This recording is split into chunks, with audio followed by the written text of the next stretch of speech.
There we go. Helps when we turn it on. All right. Welcome to another broadcast on Bloodhound Sports, bringing you the first game of the season here for the Bloodhounds as they take on the Central Lee Hawks.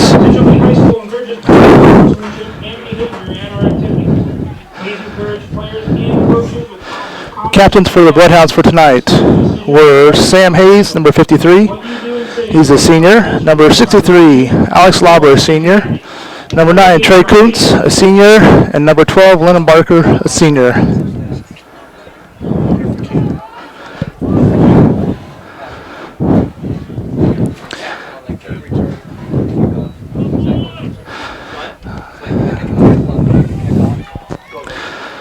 And joining me tonight will be Bill Kessler on camera and Nick St. Clair as the other play-by-play host. I'm Dr. Tim Wondra, and I just sprinted up a whole bunch of stairs, so I'm a little out of breath. Essentially, we'll be receiving the kick first here. Back deep for Central Lee is number 20, is that 27? That would be, hold on one sec.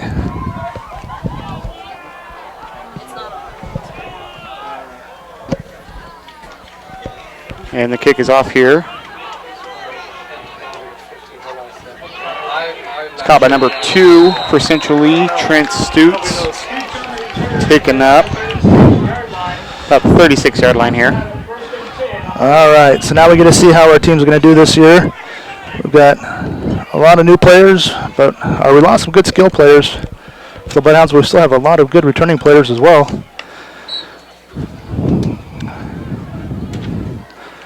Centrally breaks the huddle to come out here. Yeah, number 9, no. And they're going to start with unbalanced, 9. 2 receivers to the left, 1 wide to the right. Tailback behind the quarterback. The quarterback is number 4, Evan Porn. He's going to hand it off to tailback. I'm assuming that's Hop there. Goes up the middle for about a 10-yard gain. Yeah, that's Tyler Hop there on the gain for the Central Lee Hawks. That will be a 2nd and about 2 there, as the boys stop them about 2 yards short of the first down.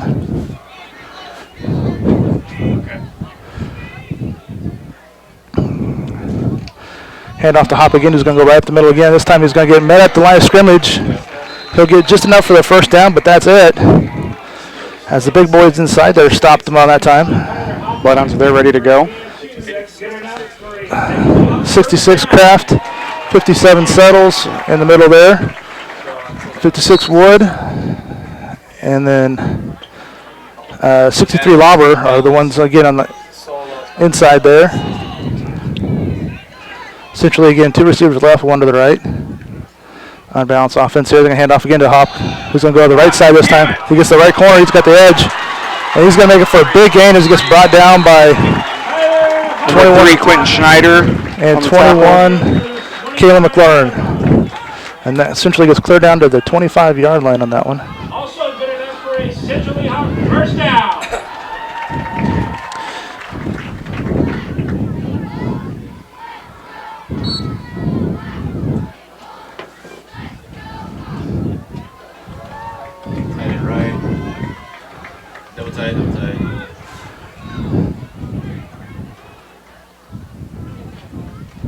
Essentially hands it off again here. To Hop again. This time he gets met. Good job by the line there, getting in there. Number 7, Diego Lozano. Number 57, Settles. Dane and Settles there on that.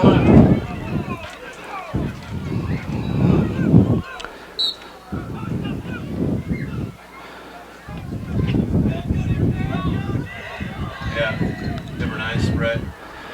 This time they've got 4 wide receivers, 2 on each side here for Central Lee. Here comes the motion. It's going to hand off the end there. Good job by number 3, Bloodhounds. Quentin Schneider read that and reacted and got a loss on the play there. That's a tackle for a loss by Quentin Schneider. That's a 6-yard loss on that. It's a 3rd and 16. Great job Great job. Unbalanced. Tight and right. We got a brief stoppage of play there as then the officials put it back in play. Receiver goes in motion. Got back to pass. Porn's looking over the middle. Gets pressured. He's going to roll out of the pocket. He's going to tuck it and run. He's going to get stopped well short of the first down there. Great job by Settles, 57, Lozano, and number 3, Snyder. All combined on that. Great job by the Bloodhounds reading that. And that'll bring up a 4th and 10. And now we find out if Central Lee has a kicker or not. It appears they are going to go for it.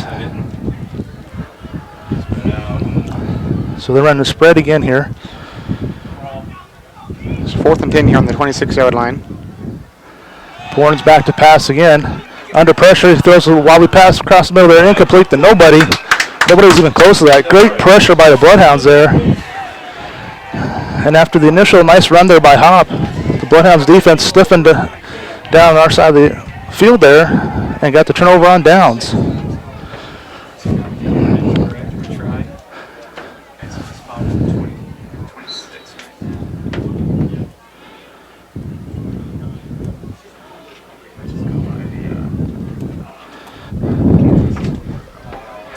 So Bloodhounds take over here on the 26-yard line. After the incomplete pass on 4th and 10 by Central Lee. So this is where we get our first look at this year's offense here. Hey, you got 2 seconds. And we're going to have a timeout by the Bloodhounds here. Bloodhounds had to take a timeout here to avoid a delay of game here, which that was a quick set and turn around the start of the clock. Which we got to remember, this is the officials' first game of the year too. They all take a little time to get back in rhythm.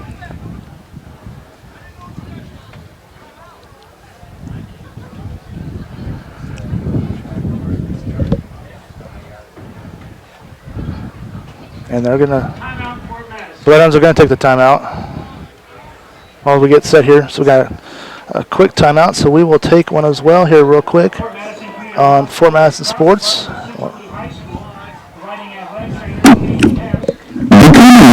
Bloodhound Booster Club today. There are a variety of support levels you can choose. Based on the amount of your donation, you can become anywhere from a sports fan to a top dog. Send money or checks payable to Bloodhound Booster Club, Post Office Box 11, Fort Madison, Iowa, 52627. If you would like... Oh, we should be good yet. Oh, they're back out already? Okay. All right, to put the ball back in play there.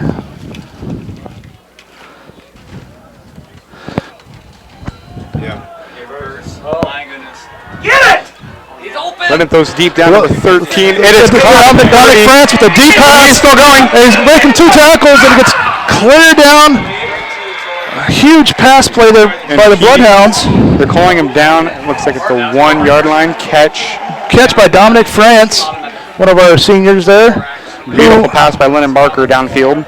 And I did a little senior spotlight with all the seniors this year, and we will have Dominic France's halftime interview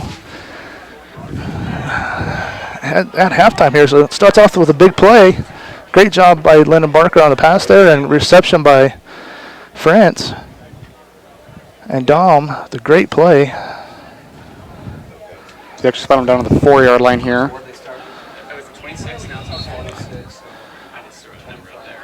In the backfield for the Bloodhounds next to Lennon Barker is Kylie Maestro. Out wide to the right, here's number 2, Shaymore Red Donald. We've got 3 receivers left. We've got France, Micah Messina. Lynn will keep it for himself. Barker goes up the middle. Is going to be a little short there. Looks like he gained about 1.5 yards, 2 yards. They'll put it second down and goal from the 2-yard line. About the 2 there. And Trey Kuntz is number 9 there. He's wide right for the Bloodhounds now with Shane Moore. High snap. And the snap is over the quarterback. Barker Lennon gets dives popped on it to keep possession of it. Good job by Lennon to go back and get us. We had the high snap there from the center. We lost. Cleared back to the 14-yard line now. So now it becomes 3rd and 14. Yeah, 3rd and goal from the 14. Again, 3 receivers to the left. Seymour wide to the right. Barker's going to roll the pocket. The flag down on Got a the holding. play. France gets the ball, gets in for a touchdown, but it's We're going to going be back. negated. Guard or tackle. Well, we got a penalty in the backfield here. Holding against the Bloodhounds. It's going to wipe out, and we got another flag. And we got another penalty on the bench of the Bloodhounds, I do believe.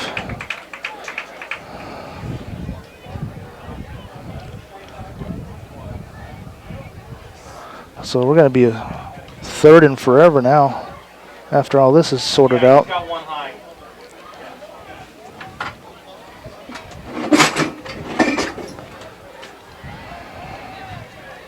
So we're going to mark off the hold here first. That was a spot foul. That was in the backfield, so that's costly. So we were at 14. And we got unsportsmanlike conduct against the Bloodhound bench.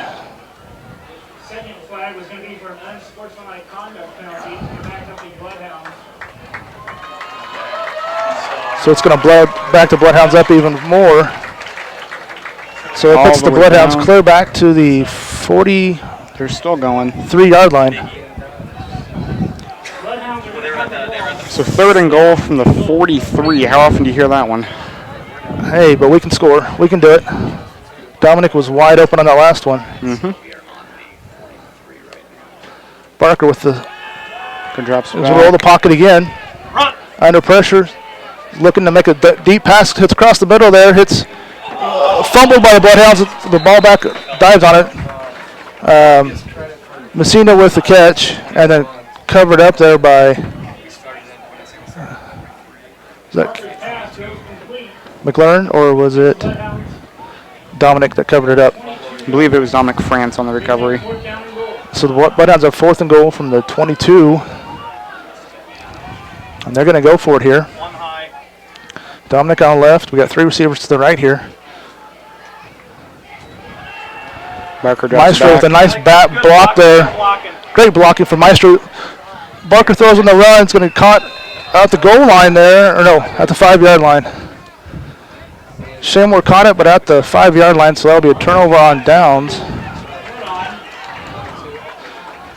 It was a completion, but it was still short.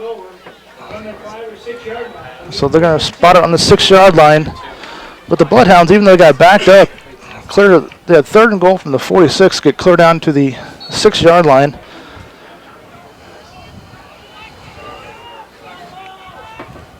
So essentially takes possession here on the 6-yard line. Be their 2nd drive of the game. Got trips to the left here. A little different formation for him. Still going to hand off to Hop. And Lozano gets great job, and the whole Bloodhound defense got over that right side. They read that perfectly. Lozano and 63, I do believe that was Lauber was in there on the right end. Quentin Schneider come crashing in there. Great job defense, flowing to the ball there. He's going to back him up about 2 or 3 yards there. So 2 now, yards to the now we're getting into safety range here. That'd be good. that it would be. I'll take that. 5:45 left in the first quarter here. Essentially has the ball on their own 4-yard line. Oh, false start Bloodhounds. Say something for me, Nick. Just say something. All right, so that was a flag on the play. All right. There we go. And that Get our little sound set here. was on Fort Madison there. 5-yard penalty. Still brings up a 2nd and 7. Gonna pitch it out to Porn going to the left side. He's gonna cut back. Down. That way, good tackle. Another flag on the play here. Flag on the play. Looks like it'll be a holding Holding on Central Lee potentially? Yep, blocking the back. Blocking the back. Block there. on the back rather. Hey, we'll take it. Back him up.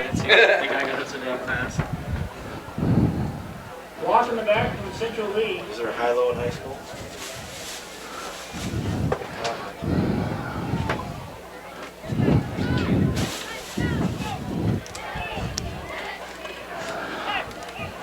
So Bloodhounds are going to decline it. That'll bring up third down. So it's going to be a 3rd and 7 here.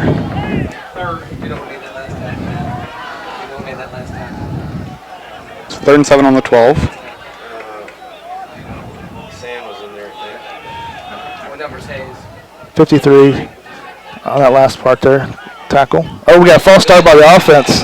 Offense jumped early. Central Lee's movement there. I'm sure Diego knows. Punching that guy, watching tight pop pass. Hey, there we go.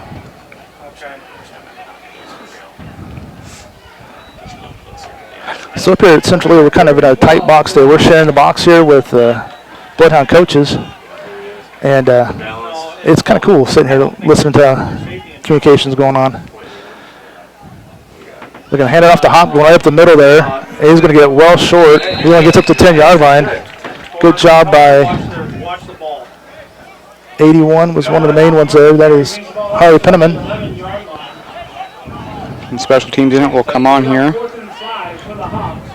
So going deep for the Bloodhounds will be number 5, Brock Khalif. He's a transfer from Hamilton. They say the young man is very quick and very agile here. Punt by Central Lee. It's going to be a very short punt. Brock's going to take it at the, fumbles it there, picks it up at the 45 and gets tackled backwards. He's going to go back to the Bloodhound 49-yard line. Good job on it. I mean, he had the tight end get off the block. Tackle. 49-yard line. Where Madison will have a 1st and 10 from around 49. What number was he? All right. So at the 4:15 mark left to go here in this first quarter, it's still 0-0. We've had lots of offense for the. Centrally had one big play, and then that's kind of been it. The Bloodhounds have been passing it quite well, and basically penalties just kind of kept them out of the end zone, but they still did quite. Yeah, Lennon's quite good so far. So Bloodhounds, I have a feeling are due to score in this possession here. Got 3 receivers right, 1 left. They're going to hand off. Kylie Maestro runs right up the middle there. Nice, powerful run by Kylie. Maestro with a nice run right up the middle there. He's a junior for the Bloodhounds. Picks up about 3 yards there. 5'8", 200-pound junior. That helps keep that offense, or the defense, home there, so they can't go just isolating on the pass plays.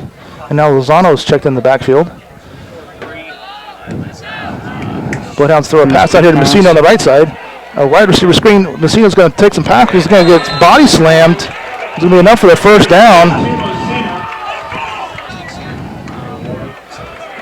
And depending on the spot here, they're going to say 3rd and 1. I'd measure this one, but that's close. 3rd and 1 here. 3rd and less than a football. Barker hands it. It's going to hand it off to Lozano. Lozano's got a couple. Nice, runs over a couple of running players and gets the first down for the Bloodhounds. And Lozano with a powerful run there. Takes it right at the 30 here. Tell Diego good run. Woohoo! Nice powerful run by Diego. Now Kylie Maestro comes back in here, and Kylie's been doing some great blocking back there for Barker. Hands off to Maestro. Goes up middle. There's nothing there this time. Centrally reacted really well. Number 76 and 62. That would be Keegan Sapp, and I don't have 72. Bloodhounds will have a 2nd and 10 from the Hawks 30. Bloodhounds in that hurry-up offense here. Don't have high time to take a breath. He's got it. Pass on the side here. Shaymore gets out of bounds there, but it's going to be close to a first down.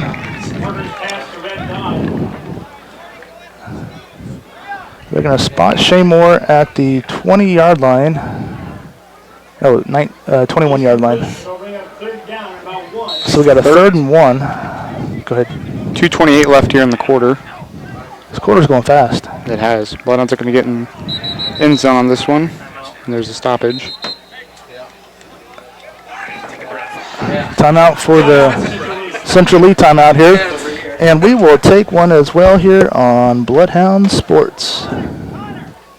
The sponsor of Bloodhound Sports and Activities, please call 319-371-5817 or email us at bloodhoundsports@gmail.com.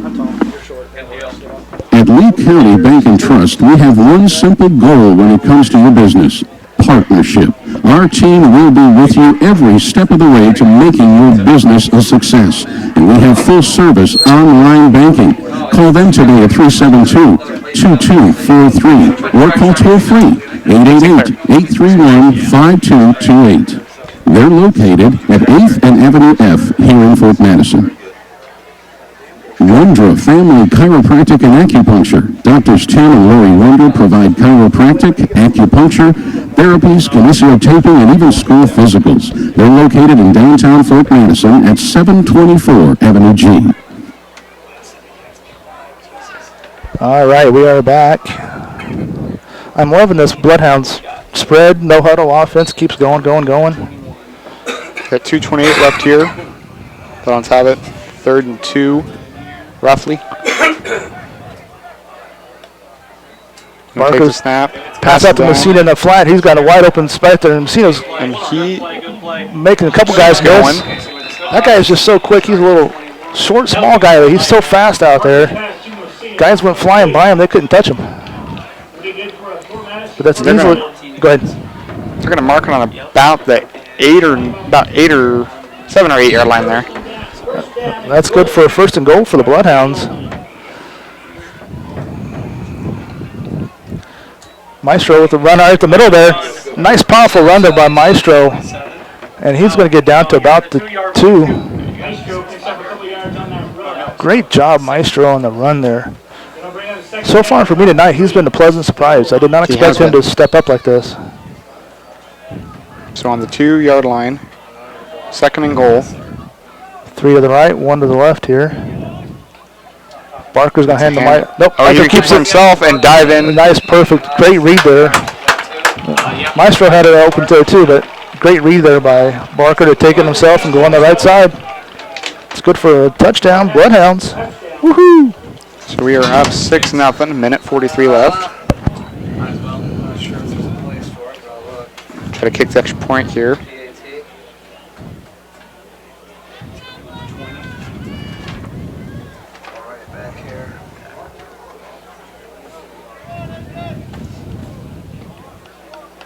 Snap is back, kick is up, and it's good. And that is A.J. Nolting, I do believe, on the kick there, correct? I believe so. We We don't have a number 20 on our roster. Yeah, But, it's got to be Nolting. He's the kicker. Yeah. oh, he's marked as number 50 on our roster. Okay. 50's 20. All right. All right. If you'll take over for just a sec here. Okay. So,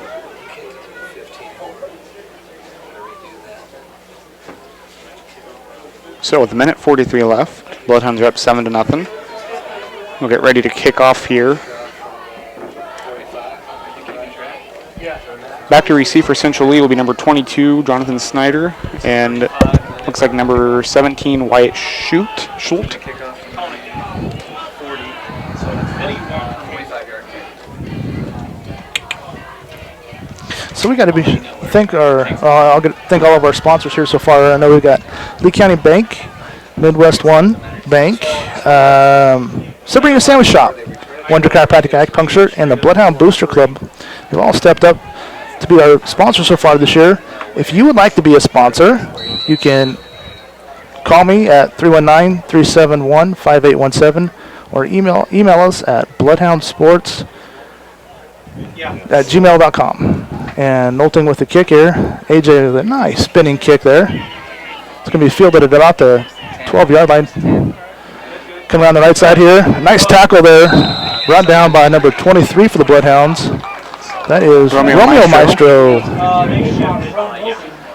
And that was number 9 on the carry, Hunter Wagner. And Romeo Romeo Maestro is a junior as well for the Bloodhounds.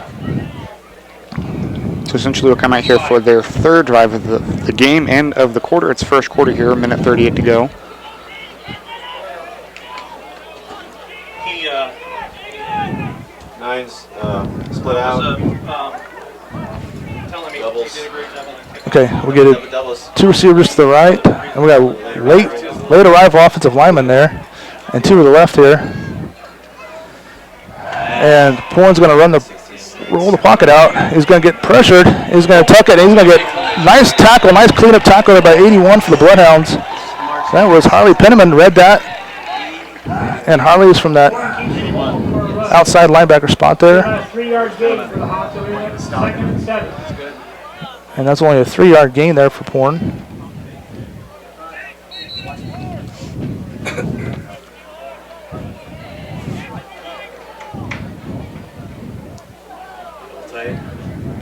Double tight. This time, Porn's up under center there. Most time he's been back in shotgun. And he's going to hand back to nice job by Dan Settles, and who's the other one? Diego Lozano. Both of them shot the gap there. And You can probably go deep on both of their corners. Hop didn't have a chance. He got that as he was getting the ball in the backfield almost. Lost air on that one, so 3rd and 8. Under 40 seconds to go here in the first quarter. Probably Tight end left. And we're going to have 3 receivers to the right here. And I have a feeling Central is going to try a pass on this one. Sam, watch that tight end. Tight end pop. Tight end pop. Shoot. All right. Good. He's good. Quarterback's under pressure. He's going to And throw it's off Hank. balance and misses his pass there. We've been well short of the first down anyway. Nice. The intended receiver was Dalton Westerkamp. Watch the ball. Great pressure again by the Bloodhound defense on the line there.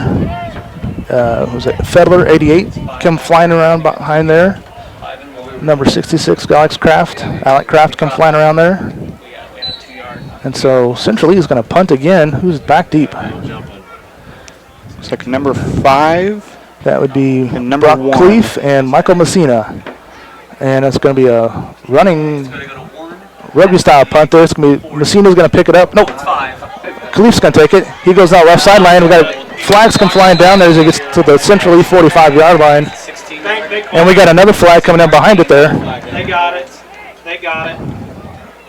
As one of the Harley Penniman got thrown down there by the Central Lee player after the whistle. So we're going to have 2 fouls on this. Yeah, that's a late hit. Let's see what we're going to end up with here. Actually, they got Right. 17 turns. Yeah. Who manned up on the tight end basically? Okay. Yeah, did. And what do we got? Officials are sorting it all out here. Okay, blocking the back, Bloodhounds. All right, that's 1 flag. What's the other flag? Personal foul. Against Central Lee, it'll be a late hit. So, what do we got here? We're going to do offsetting. We're going to march them off. We're going to redo it. Officials aren't sure. They're sorting it out. 2 fouls on the play by Block in the back. Okay, so they're going to step off the Bloodhound penalty first. Foul against the Hawks. So we should gain yards. And then they're going to turn around. They're going to step it off against Central Lee here now. Double personal foul. So, So I think we're getting at 5, right? Who's he throwing this to? The little hitch. and then they're going to now step off the unsportsmanlike against Central Lee. So after all that, the Bloodhounds are going to start over with the ball on the 41-yard line. Hey, 41 yards. We had one. you know, this way it keeps the audience nice and happy. They step them off, and they don't, you know. I'll give the officials credit for, They handled that pretty well on that one. yep. Because I'm afraid if they just stepped out 5, people on all sides have been yelling, screaming, upset. So Bloodhounds ball, 1st and 10 from the 41. 9 seconds left in the quarter. So now it's right here to the Shantz right down low. Shantz got tackled way out of bounds there. And that was borderline late, but okay, they're not going to say it. But it's a gain of 2.5 yards on that. Shimmer did get out of bounds. Second and 8. I know he's doing a good job. So we have Shaymore and What do we need? Trey Kuntz. Shaymore's a little messed up or confused here on the play. And we're going to hand off to Maestro. And no, Barker kept it. And nice job by number 9 for the Bloodhounds. Trey Kuntz got the reception, turned around, got hit, and he still delivered the blow to the defender as he went falling out of bounds. Great job there by the Bloodhound offense and defense for tonight so far. And that'll be Good. It'll be the end of the first quarter here. Bloodhounds are up 7-0. I have been very impressed so far with the Bloodhounds here for the first game, getting things going. So we're going to take a quick word from our sponsors here on Bloodhound Sports. Be sure to tune in at halftime to listen to our Senior Spotlight brought to you by the Bloodhound Booster Club. Each week I sit down with 3 senior athletes from Fort Madison High School and get to know the players away from the gridiron. That's our Senior Spotlight sponsored by the Bloodhound Booster Club.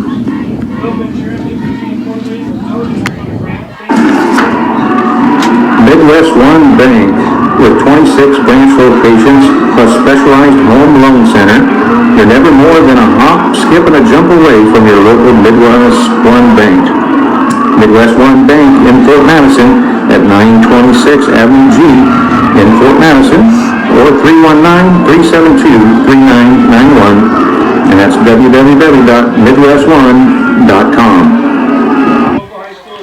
All right, we get set for this second quarter here by the Bloodhounds. Again, at halftime, we will have the Senior Spotlight be Brandon Keister, Dominic France, and Sam Hayes.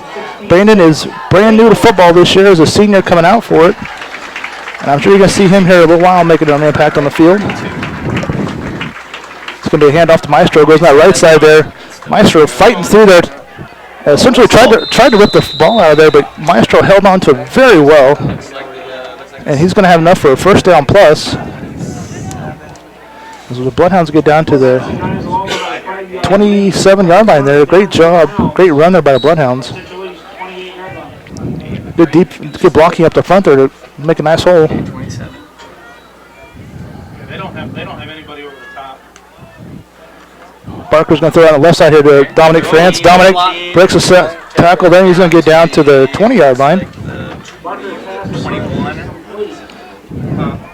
So that's a 7-yard gain for the Bloodhounds.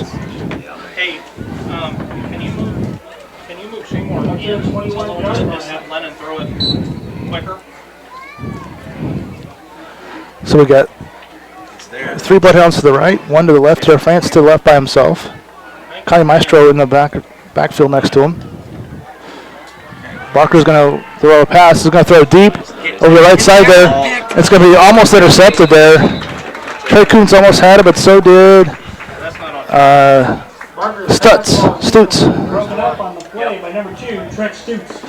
Trent Stutz read that really well, recovered back there. Was their hound not doing well, or just want to rotate guys? So they'll bring up third down for the Bloodhounds. And about 4. Jaeger, was their hound not doing well? You want? Was their hound not doing well? They're in 0.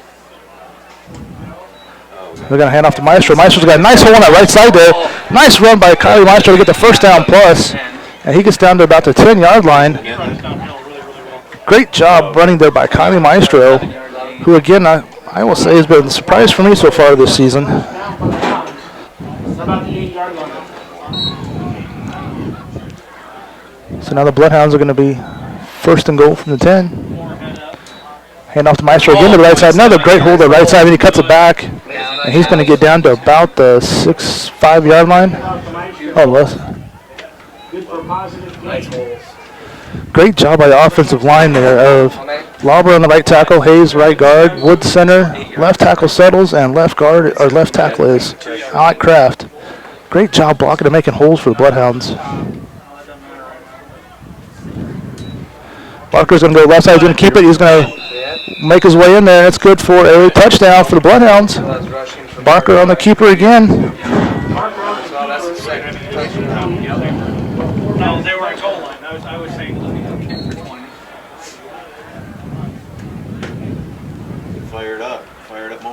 So Nolte comes back out Guys, -8 rushing yards with to attempt a point after here.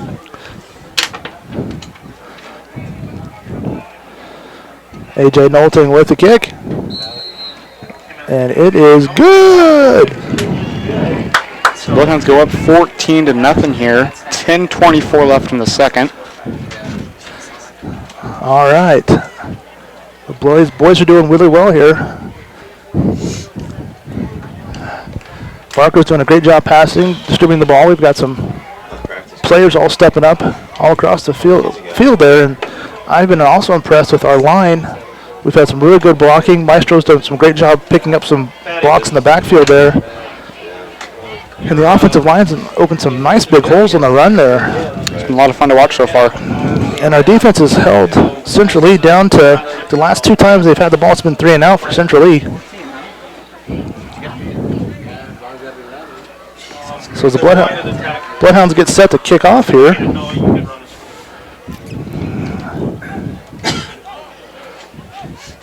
Get some last minute instructions here from the officials.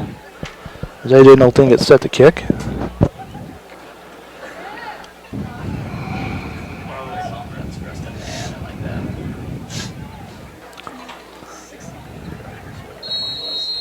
Wait for the whistle there. The boys got it. And they break out of the huddle.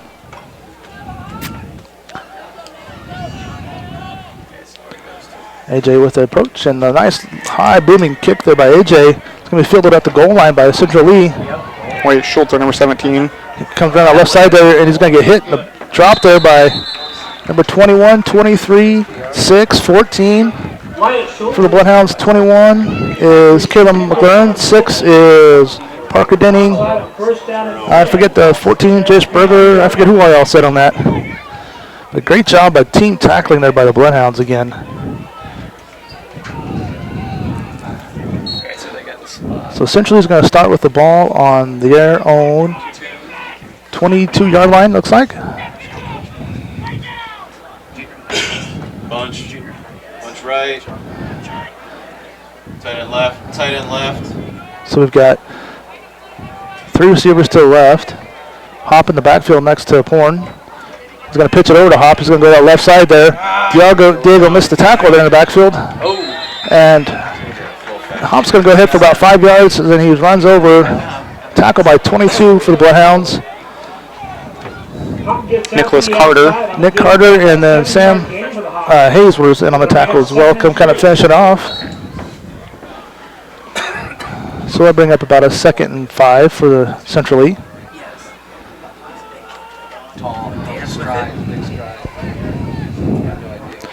There will be 3 receivers wide to the left side of the offense. Pouring pistol, he's going to hand off again to Hop, and Hop's going to try to go in the middle. He's got nothing there. Great job by the defensive middle there. Hayes, Kraft,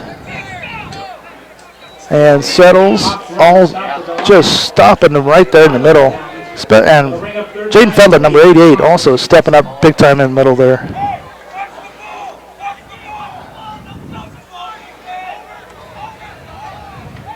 So I'll bring up a 3rd and about long 2, short 3. This time we got 1 receiver again to the left, here to the right. One comes in motion. Simpson's going to throw a pass out in the flat here. He gets hit as he passes, but the pass is complete. Number 12, that's going to be enough for essentially first down. Number 81, Harley Penniman on the tackle there for the Bloodhounds.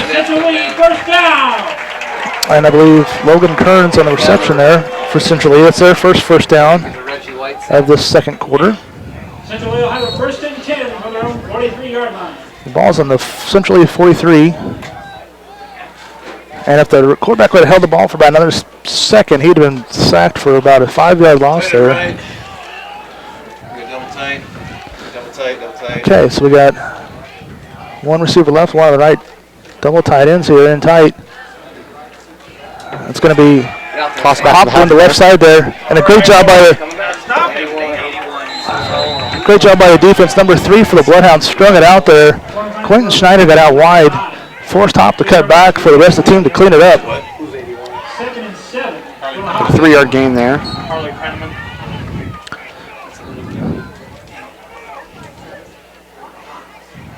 He's got a stinger.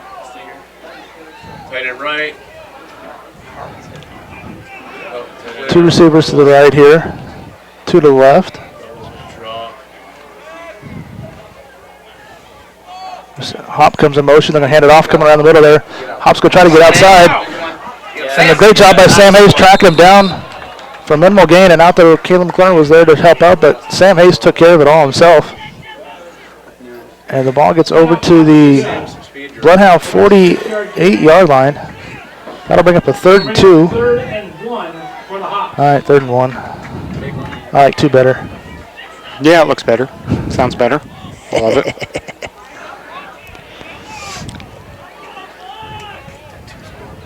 All right, so this time Hop is out wide. Kind of staying up in that left slot. Wasn't seeing any of that. It was covered zero. So it's going to be a high snap. Porn's going to keep it. He's going up the middle there. A nice gain for Porn up the middle. He gets put down to the Bloodhound 40-yard line.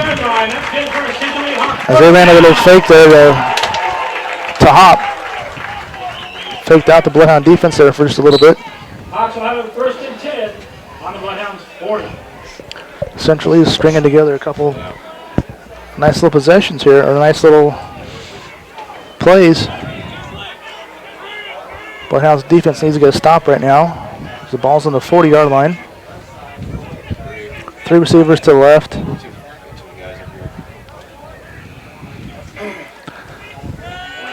Quarterback under pressure is going to throw on the flat there. It's going to be caught, but for a nice, just a little gain there as number 22 for the Bloodhounds. Nick Carter read that perfectly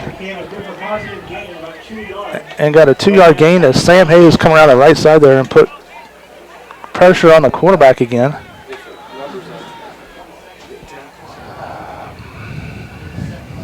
Nice. So far, I'm liking the tackling I'm seeing from the Bloodhound defense as well. So good so far.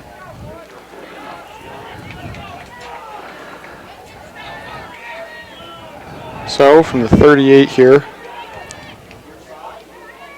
2nd and 8 to go. Hand off to Hop again in the backfield. It's going to be met. Jaden Feather grabs on, gets drugged, and it's going to be finished off by 66. Alec Kraft. Kraft finishes it off, but that's going to be good for a nice little game. That'll bring up another 3rd and 1 from the 31-yard line. Central East looking a little winded out there.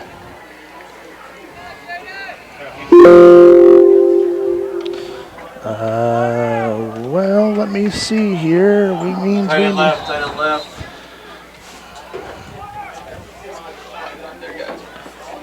Helps we turn the power on.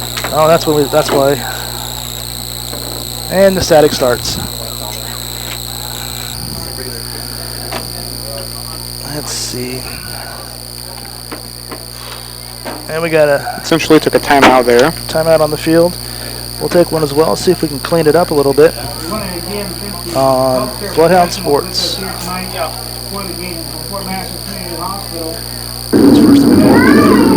Severino Sandwich Shop, winner of the Taste of the Tri-States, voted #1 in Hawkeye's Reader's Choice for best sub and soft drink. Severino Sandwich Shop, located at 2805 Avenue L. And also they welcome calling orders, so you can call 319-372-5001. That's Severino Sandwich Shop. Jacqueline Lumsden, owner.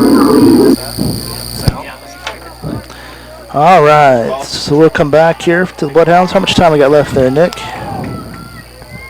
Let you know as soon as the time goes away here. 5:21, 2nd quarter, first half here. And Central is 3rd and 1. The ball's on the Bloodhound 31-yard line here. Sam's creeping up the middle there. Quarterback's going to drop back to pass. He's going to be under pressure. He's going to try to throw deep. It's going to be incomplete. And, Completed. Caleb McLaurin got turned around there, lost the receiver, and the receiver jumped up and caught it over his head there.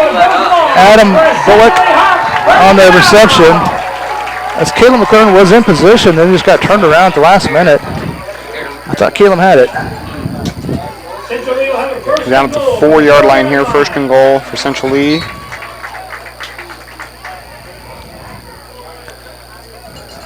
See if our defense can keep him out of the end zone here. 3 receivers out there for Central Lee.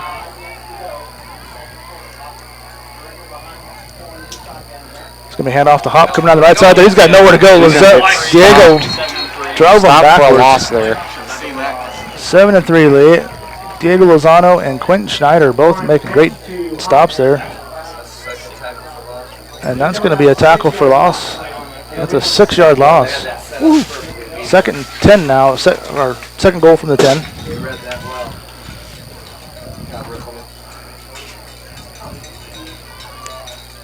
Smith is crazy in Rickland.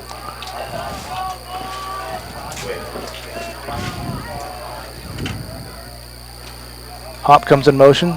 Quarterback should keep it, and he's going to get tackled right there by, great job by the Bloodhounds. Number 3. Quentin Schneider read that perfectly. They tried to fake it to Hop, and quarterback was going to keep it, and he got dropped for another 5-yard loss. So now we're looking 3rd and goal from the 15. 4 minutes to go in the half. And Jaden Fiddler looks like a man among boys out there. Jaden 6'4", 270. Tight end left, tight end left. No. So now we come out 3 receivers. Tight end. He just talked to tight end. Watch tight end, tight end. They're going to hand off to Hop. Hop's going to throw a pass. He's going to get hit as he throws. Ball's floating in there. Tipped around. Oh, incomplete. That was close. That went through two Bloodhounds' hands and one Central Lee hand. Whew. Whole lot of action for an incomplete pass. And Hop has got planted. He tried to throw that one. That'll bring up a 4th and goal for Central Lee. And coming back in for the Bloodhounds, Chance Decker, number 62, was in on that play. He made a great stop there, and now he rotates out, and Alex Lauber comes back in. Shoot, 3 had one of those. Oh, I'm sorry, 66. Alec Kraft comes back in.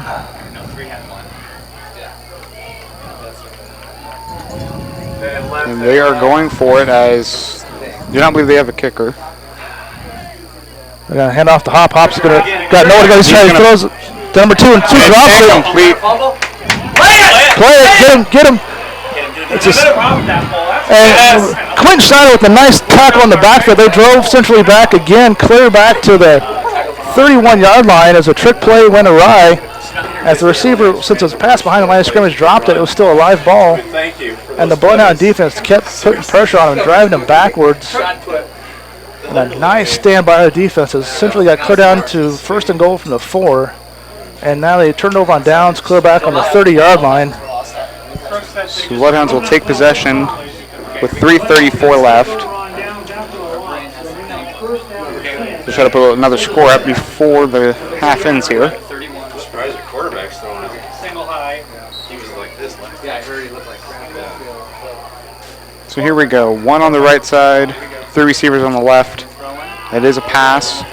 Leonard's looking deep, way downfield. He's got an open receiver. Fingertips. Just off the fingertips of Seymour Red Dog. And we got a flag in the backfield. We're holding in the backfield.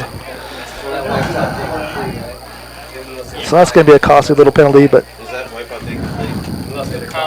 That wipes out the incomplete. I know it. Well, it was there. It was definitely there. so the Bloodhounds have shown Dominic France going down deep one sideline with a deep pass from Barker. Second quarter here, they went deep down the other sideline with Shimwell Red Donald. That was just off the fingertips, but that pass will be there all season long. So Bloodhounds showing they've got some vertical offense here. But the penalty did back them up, clear to the 15-yard line. So it'll be 1st and 25. Handoff to Kylie Maestro. He gets up to the 20-yard line. Parker's pressure handoff to Maestro. He gets up to about the 20-yard line. So about a 5-yard gain there for 2nd and 20. for the Bloodhounds. That'll bring up a 2nd and 20 now. 2 on the left, 2 on the right as far as receivers go here. Barker's going to do a quick pass out the side there to number 6 for Bloodhounds. And he's got a nice block. He's going to make up there, gets clear to the 40 or 35-yard line. And then it's Parker Denning for the Bloodhounds. And Parker was expecting contact, but before he got the run a long ways before he got any kind of contact. So 3rd and about 6 to go here. Clock falls under 3 at 2:54 remaining in the first half. Barker in the pistol is going to hand it off to Maestro. Maestro weaves his way through there and is going to fall forward and is going to be short of the first down. He's going to be up to the 38 and a half yard line. They'll open up a fourth and about 2. They'll bring up 4th down and 2 for the half. Fort Madison's going to go for it here. Under 2:30 now, 2:27 and counting. Probably just going to try to draw him offside. And they did. He's offside. Yeah, you come on! He got snapped the ball when he comes outside. They're trying to get him to come off sides here. It's not working. 0. And we've got to tie him off. Bloodhound's got the Central to jump, but they didn't hike the ball as the player jumped. Defender was able to get back. So Fort Madison will take their second timeout of the half here. And we'll take one as well from Bloodhound Sports. Become a member of the Bloodhound Booster Club today. There are a variety of support levels you can choose. Based on the amount of your donation, you can become anywhere from a sports fan to a top dog. Send money or checks payable to Bloodhound Booster Club, Post Office Box 11, Fort Madison, Iowa, 52627. If you become a member of the Bloodhound... All right, as we come back here. Again, be sure to tune in at halftime as we'll hear the senior spotlight. Tonight's senior spotlights will be Brandon Keister, Dominic France, and Sam Hayes. And then check in on Monday on the Bloodhound Sports and Activities YouTube page as their interviews will be live streamed there. Or the recorded interviews will make them accessible to everybody. Maestro got stopped up and got held backwards for no gain on the play. Central Lee stepped out on that one. It's going to be a turnover on downs, number 75 for Central Lee. That would be Chase Stutz. So Central Lee is going to have 2 minutes, 10 seconds to go. One timeout starting at about the 39-yard line. 38, 39, somewhere in that range.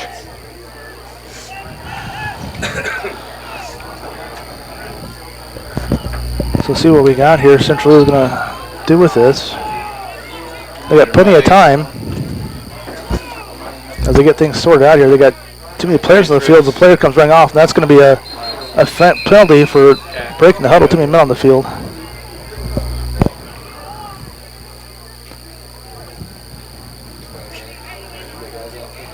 So now we still got 12 men in the huddle here. That's going to be a 5-yard penalty. 12 men in the huddle.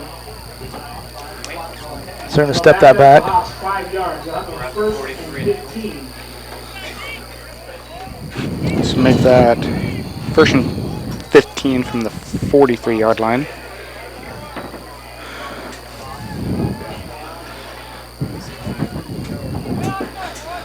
They have 2 receivers to the left to bring one back in to the right.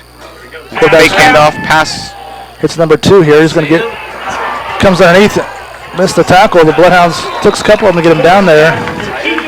Finally, 2 and 3 finish him off. 22 is Nicholas Carter and 3 is Quentin Schneider. That's a nice game for Central Lee. They'll bring up a second and about 5. They'll bring up 2nd and 5 for the Hawks. The ball's on the Central or Bloodhound 34-yard line. Clock's rolling here. Minute 35 to go. So I'm thinking Central Lee's looking to take they're going to eat as much time as they can, but they're still going to make an attempt here for the touchdown. They're going to pass on the other side there. This He's time, met immediately. Great job by number 3, Quentin Schneider on that one for a loss. That's a tackle for a loss. Great job by Quentin Schneider reading that. Loss of 2 yards. I'll bring it back to the 35-yard line. They're taking their sweet time, and they are falling to a minute left. So they're trying to run as much time as they can off. They don't want to give Bloodhounds any time at all on that clock, which is almost conceding the half. Essentially, he's going to hand it off to Hop. He's going to wrap the middle there. He's going to be short of the first down. And now Central is going to take the timeout. They're going to have a 4th and probably about 2. fourth down. 41 seconds. And Central's out of timeouts. Was that you or them? And that'll bring up a fourth and what, about 3? Ball sits on the 32-yard line. I know. Well, I don't know. We're kind of confused up here at this point. No, I'm not confused at all. What? I'm not confused I at think all. you are because Tony thinks we took the timeout. We didn't. They did. Okay. He's telling me we did. Did he take it? 371-5817 or email us at bloodhoundsports@gmail.com. At Lee County Bank and Trust, we have one simple goal when it comes to your business: partnership. Our team will be with you every step of the way to making your business a success. And we have full-service online banking. Call them today at 372-2243 or call toll-free 888-831-5228. They're located at 8th and Avenue F here in Fort. Yeah. Yeah, try it on the, nope, on the wall. Yep. The other one. The other one. The other one. Central's going to try, they're looking to throw a screen. They're going to throw it back to Hop. Hop's going to get the first down and then some, and he's going to get drugged down from behind there to clear down to the 10-yard line on a busted play there. Central's first down. Okay.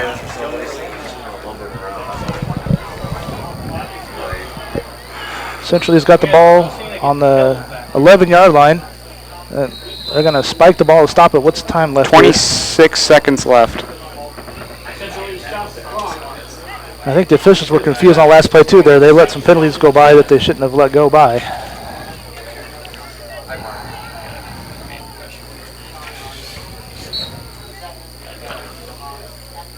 So that'll bring up second down. The clock, or the little spiker dudes over there is off because they spiked the ball. So you got 2 receivers to the left, 1 to the right here. Hop in the backfield. Hop looks winded. He's gonna, quarterback's gonna look to throw a pass. He's gonna be under pressure again by Snyder. And Snyder blocks it. That's grounding. That's gonna be a grounding. And that's a flag comes out on the play there. Great pressure by the Bloodhound defense. Quentin Snyder and Diego Lozano coming around there. Harley Penniman comes in there.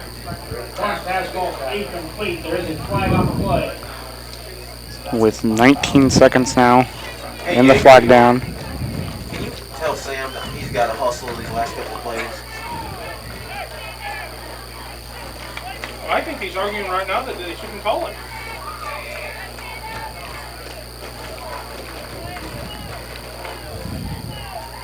So they're going to back the ball. Intentional grounding. Lost it down. And the ball will come back to the 25. Intentional grounding is the penalty. It's going to result in a loss of down for the Hawks. So loss of down and a major yard penalty here. A spot foul there, so they'll go back. So they'll bring up third down now. And Third and 26, 19 seconds. 19 seconds left to go here. The Bloodhounds can keep that pressure on here. Just keep doing what they've been doing. And the clock is now rolling. Porn's going down the seam here. Hop is going to pass off from Porn on the outside here is incomplete. Nowhere. And the target is number 12 for Central Lee. Adam Bullock. And that'll bring up a fourth down. How much time we got left here? 8 seconds. So Central is going to want to try to run off 8 seconds and score a touchdown, one or the other. Well, we'll stop on that. It'll start as soon as they place it. They'll start rolling. Quarterback's going to go back to pass. Looking to throw deep. It's going to be incomplete. It's going to be intercepted by Harley Penniman for the Bloodhounds. Harley's going to get brought down right here. Down. We got a flag at the 25. And so time's going out, but there is a flag on the play here. We'll figure out what that is. There is a penalty flag on the play.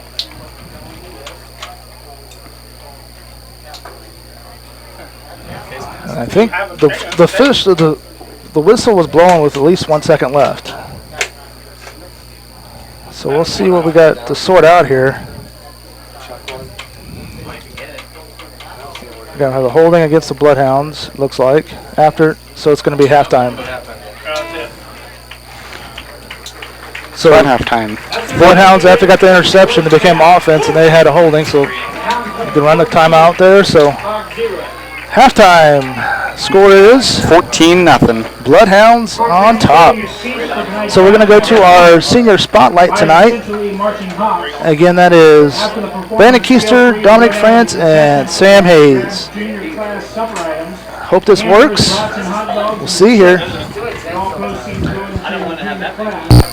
Also, you see Tina running around. They're doing these. Stay tuned for the Senior Spotlight sponsored by the Bloodhound Booster Club. After a quick word from our sponsors.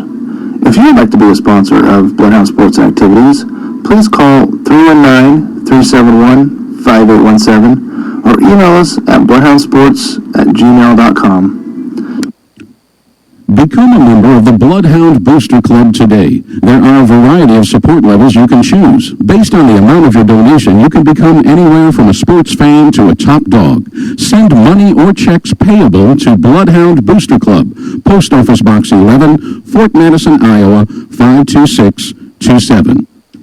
At Lee County Bank and Trust, we have one simple goal when it comes to your business: partnership. Our team will be with you every step of the way to making your business a success. And we have full service online banking. Call them today at 372-2243 or call toll free 888-831-5228. They're located at 8th and Avenue F here in Fort Madison. Wondra Family Chiropractic and Acupuncture. Doctors Tim and Lori Wonder provide chiropractic, acupuncture, therapies, kinesiotaping, and even school physicals. They're located in downtown Fort Madison at 724 Avenue G. Midwest One Bank, with 26 branch locations plus specialized home loan center, you're never more than a hop, skip, and a jump away from your local Midwest One Bank. Midwest One Bank in Fort Madison at 926 Avenue G in Fort Madison, or 319-372-3991, and that's www.midwestone.com. Severina Sandwich Shop, winner of the Taste of the Tri-States, voted #1 in Hawkeye's Reader's Choice for best sub and soft drink. Severina Sandwich Shop, located at 2805 Avenue L. And also they welcome call-in orders, so you can call 319-372-5001. That's Severina Sandwich Shop. Jacqueline Lumsden, owner. All right, so we have our first senior spotlight interview here today. For the record, what is your name? My name is Brandon Keister. Okay, Brandon, how many years have you been playing football? This is my first year ever touching a football. Really, it just came out this year. Excellent. Are there any other sports or extracurricular activities you participate in? I play basketball, golf, and probably soccer this year. Excellent. What is your favorite thing so far about football? So far for football, I like how the team, it's like there's a really good bond with all the team, and just all the practices, just everything's fun about football, really. Good. As a senior, you're now looked up to by the underclassmen. What would you say is your leadership style? Are you more of a vocal, in-your-face leader, or do you put underclassmen aside to talk to them, or do you turn pretty much just quiet and lead by example? I kind of do like it all, but I like to pull a younger, a freshman or something. I like to pull them aside, and if they ask them questions and stuff, they know what's going on. Excellent. What is something new about football or conditioning that you've learned this year, especially given it's your first year ever doing it? It's probably everything, right? Yeah, well, I learned football's a lot more than just catching footballs and running routes and just stuff like that. It takes a lot of good conditioning. You got to be in shape for it, for sure. Good. Who's been a surprise so far this year? Who's someone that's really stepped up to a bigger role that they might not have had in the previous years? I'd almost say maybe you, since you've never done before, it might be kind of surprised this year. Yeah, I used to watch every game, but there's two people that stand out a lot. It's Nick Carter and Trey Coons. Trey Coons is one of our top receivers now. Last year he barely got to play, but now he's one of our go-tos. And Nick Carter Carter is like our starting corner on the defensive end, and he's just killing it this year. So now, what positions are you? I'm a wide receiver and a corner as well. Excellent. All right. Who's a player that might not play much but has great heart, great effort, and kind of pushes everyone around him to be better? We got this guy named Blake. He's going to be a junior. He just always getting us motivated, just cheering us on, and all that. Excellent. Away from the football field, what has been your favorite class so far at FMH? My favorite class? Tough one, isn't it? Yeah, I like math and algebra and stuff, but it's a little tough this year. But I really like carpentry. That's probably my favorite class. Who's a teacher that has pushed you or helped you or truly made an impact on your life so far, and why? And this can be clear through kindergarten all the way up to now, if there's anyone that kind of stands out. Shoot, there's a lot this year, but Coach Schiffman, I honestly thought I would never ever play football, but he's messaging me, all this stuff, get me to play, and he's been a really, really good coach so far. I really like him. Excellent. So, I know it's the beginning of the year, but do you have any plans after high school yet? Kind of thoughts, maybe college, maybe not? Hopefully maybe play basketball somewhere small to college. Other than that, hopefully just go to school, find something. I'm undecided still, but Excellent. we'll find out. Excellent. That's all I got. Anything else you want to add? Make sure to come out and support all the games. It's going to be good this year. Okay, so what is your name? My name is Dominic France, but I go by Dom. Hey, Dom. How many years have you been playing football? Since 4th grade. It's been a while. Long time. Yeah. Are there any other sports or extracurricular activities you participate in? I did track for 1 year. That was fun. I did basketball for another year, and I just usually go around and play basketball at the local parks and everything. Excellent. What is your favorite thing about football? The sport in general, honestly. I love the sport. My favorite thing to do in football is run routes, catch the ball, throw the ball. I'm an offensive guy. You're an offensive guy at heart. Love offense. As a senior, you are now looked up to by the underclassmen. What would you say is your leadership style? Are you more of a vocal, in-your-face leader, or do you like to pull the underclassmen aside and explain to them what they're doing incorrectly? Or do you not talk much and just pretty much lead by example? I catch myself a lot of times pulling the new guys to the side because they don't remember the play calls and all that, and I'll say just pull them over and teach them real quick. And I'm not very vocal. Mm-hmm. I just like to coach them up real quick, and that's my favorite thing to do. Excellent. What is something new about football conditioning that you've learned this year? Trick question, huh? Yeah.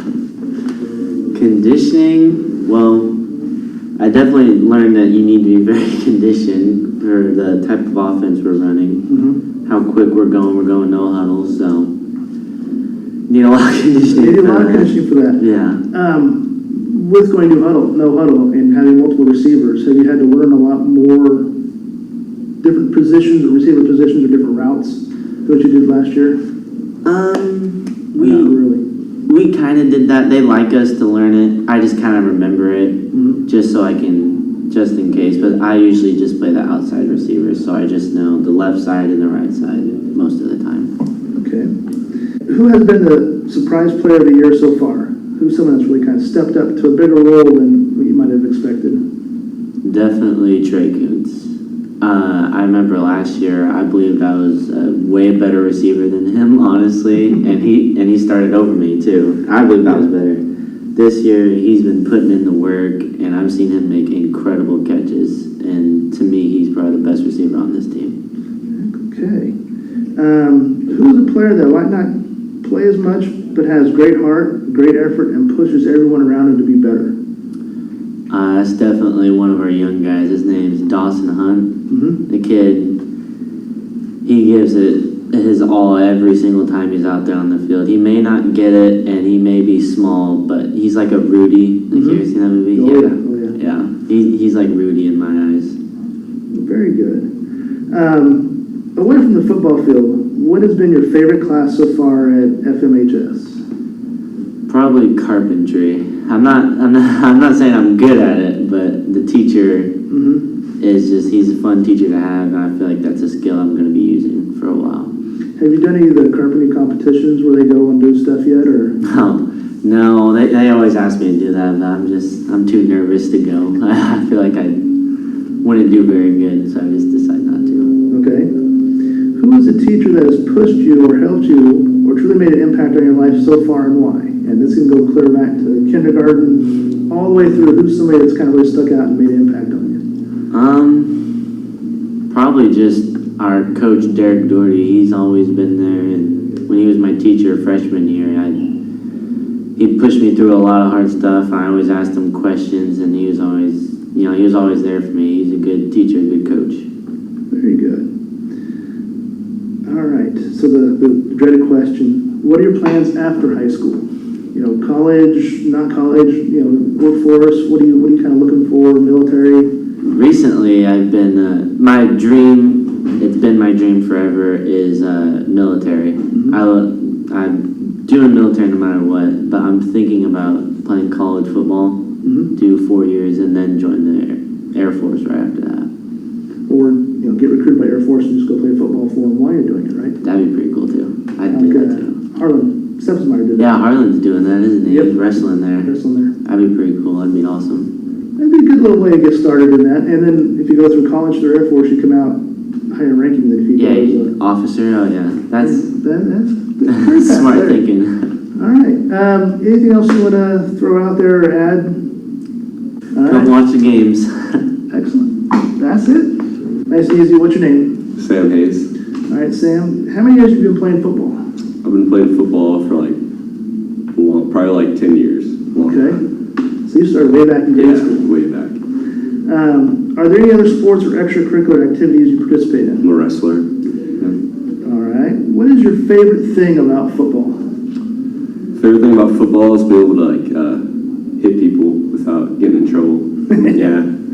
So, yeah, we had guys before who were more offensive minded. You're more defensive minded, aren't you? Yeah. As a senior, you're now looked up to by the underclassmen. What would you say is your leadership style? Are you more of a vocal, in-your-face kind of leader, or do you pull the classmen aside and explain to them what they're doing incorrectly, or do you not talk much, do you just lead by example? I'd say I'm more vocal, probably. More like yelling and get like juices going. And then I'd say like craft and lobber are more like kind of pull you aside and teach you as you go. So you're kind of more the fire everybody up kind of guy, and get everybody hyped up and go. Exactly, yep. What is something new about football or conditioning that you've learned this year? Something new. With Shipman coming in as the O-line coach, we've learned a lot more about pass pro, so I think we'll be a lot better pass protecting O-line this year. Okay, so new techniques to use for that. Okay. Who has been a surprise player so far? Someone that's really stepped up into a bigger role this year? I would say Trey Coons has stepped up a lot this year, coming in as a senior wide receiver, and then coming in on D2 as an outside linebacker. Okay. He's definitely stepped up a lot more. Oh, so that's a big change for him, because wasn't he kind of more of a cornerback-ish? Yeah. To go linebacker. Very good. Who is a player that might not play much, but has great heart, great effort, and pushes everyone around him to be better? I would say, well, two people come to mind. Callie Maestro, who's kind of leads kind of by action. He gives 100% effort all the time. And he might be with the second, but he's always given 100% on the scout team and everything. And then Keaton Poe's really good as a sophomore. Okay. He really steps up. Very good. Away from the football field, what has been your favorite class so far at FMHS? I would say AP Human Geography in the morning with Troxel. Coming in at 7 o'clock in the morning. That's saying something for, an early bird class and an AP class at that to be one of your favorite ones. Yeah, that's good. It's a good time. Who's a teacher that's pushed you or helped you or truly made an impact on your life so far, and why? Definitely Troxel. Just everything really, football, on and off the field. Just a great leader, great mentor. So now the question before, everyone starts asking, what are your plans after high school? Are you looking to maybe college, military? I'm looking to go to college and most likely wrestle in college. And I'm not sure what I'm going to study. Not sure what I'm going to study. Probably law. Okay. So you got a long time to figure it out. Anything else you want to add at the end here? No, just go Bloodhounds. All right, excellent. Thank you again to the Bloodhound Booster Club for sponsoring this year's Senior Spotlight. We'll return with second half action in just a few minutes. Become a member of the Bloodhound Booster Club today. There are a variety of support levels you can choose. Based on the amount of your donation, you can become anywhere from a sports fan to a top dog. Send money or checks payable to Bloodhound Booster Club, Post Office Box 11, Fort Madison, Iowa, 52627. If you would like to be a sponsor of Bloodhound Sports and Activities, please call 319-371-5817 or email us at bloodhoundsports@gmail.com. At Lee County Bank and Trust, we have one simple goal when it comes to your business: partnership. Our team will be with you every step of the way to making your business a success. And we have full service online banking. Call them today at 372-2243 or call toll free 888-831-5228. They're located at 8th and Avenue F here in Fort Madison. Wondra Family Chiropractic and Acupuncture. Doctors Tim and Lori Wondra provide chiropractic, acupuncture, therapies, kinesiotaping, and even school physicals. They're located in downtown Fort Madison at 724 Avenue G. Be sure to tune in to halftime to listen to our Senior Spotlight brought to you by the Bloodhound Booster Club. Each week I sit down with 3 senior athletes from Fort Madison High School and get to know the players away from the gridiron. That's our Senior Spotlight, sponsored by the Bloodhound Booster Club.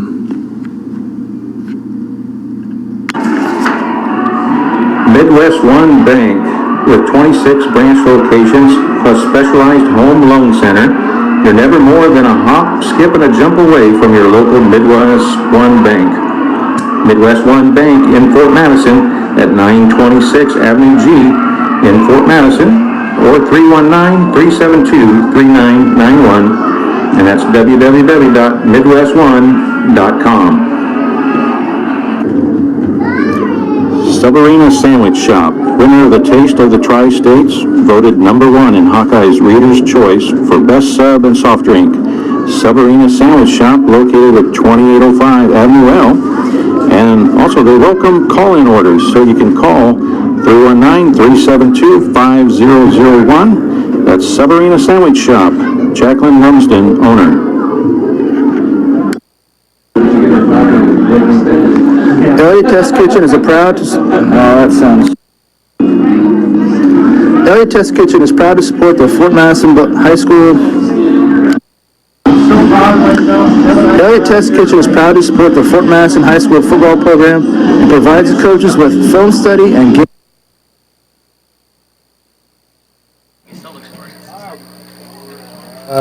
All right, we are back here on Bloodhound Sports, as Central Lee was very late getting on the field here, and originally the officials had dropped a flag on them. Looks like they might have picked it back up. I'm not sure here.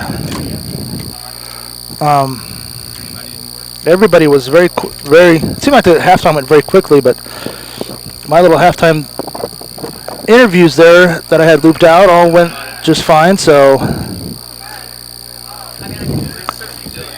it's a little recap of the first half here for the Bloodhounds. We had essentially had 5 possessions, and they drove down close a couple times, but then the Bloodhounds defense stepped up and drove them backwards. Last time drove them clear from the 4-yard line, clear back to the 30-yard line before they turn over on downs. And the Bloodhounds have had 4 possessions and 2 touchdowns. It's always good when you can have the ball less and score more. Yeah, I like how when it works that way. So the Bloodhounds are getting set here, and I do believe they should start with the ball. You could ride with me, like if you're riding, I go about 7-8 miles per hour.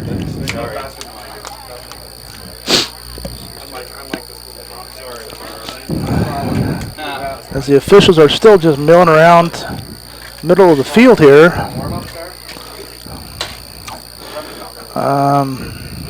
We got a player cramped up working up there, so, and we're not allowed to call out numbers of injured players. So I'm not sure who it is anyway, I couldn't tell. So the Bloodhounds are set to receive the kickoff here, as essentially still is to get out here.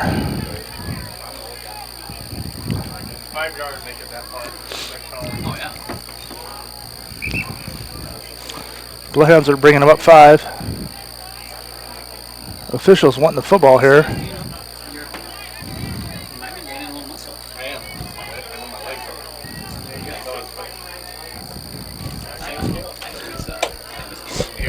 So the Bloodhounds back deep for the Bloodhounds here will be number 1, Maestro, and number 5, Khalif, Brock Khalif there. So it was a 5-yard delay game penalty on Central Lee as the Bloodhounds get set to receive the kick here.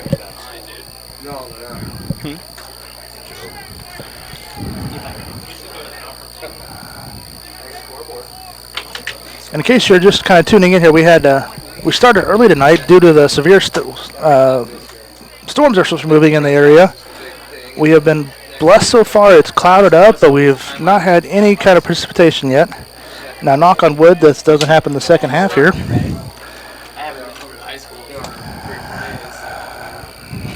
Essentially is finally ready to kick off. Man. And looking at the hourly forecast, we've got rain pushed off to about 11 o'clock now tonight. So be able to get this game in. We're set to kick off here. It's going to be a very short kick. It's going to be filled by that man, number 14, Jace Berger.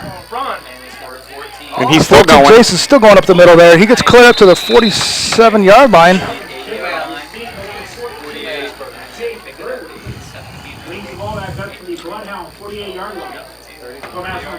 It's a great return there by Jace Berger.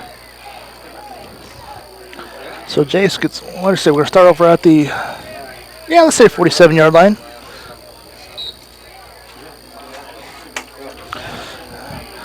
Going to have 3 receivers left, 1 to the right. And this time Diego's next to Barker. As Barker loads up to go throw it deep down the right sideline.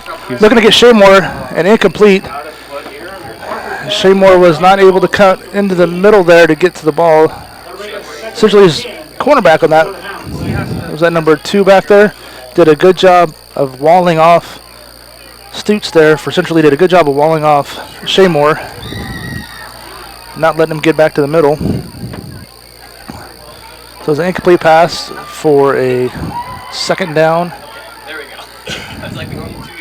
The official was trying to give us a little yardage there, but you know.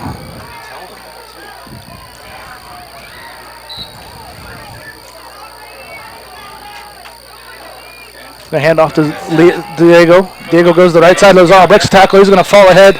And they're going to mark him just short of the first down there, which, man, I did not get a very favorable spot on that one, but so they're going to say 3rd and 1 now to Diego, or for the Bloodhounds. One player that's been kind of quiet tonight that I expect to hear some from soon here will be Trey Kuntz, number 9, the receiver. Landon's going to throw to the right side here to Dominic France. Dominic's got a first down. Dom's going around the left side.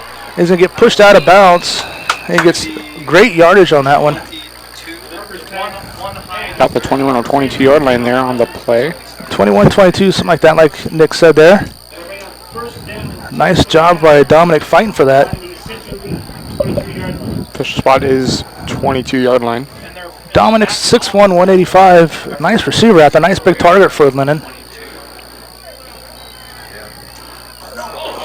The ball is dropped. Barker fumbles the snap, picks it back up, rolling to the right there. And he's going to fire it late, hits it to number 1, Maestro. Maestro's going to get enough for a first down. And that's going to be down to the 10-yard line, looks like. I'm sorry, Messina. Michael Messina on the reception. He did a great job of breaking across the pattern there and following mirroring the quarterback. His quarterback rolled out to the right.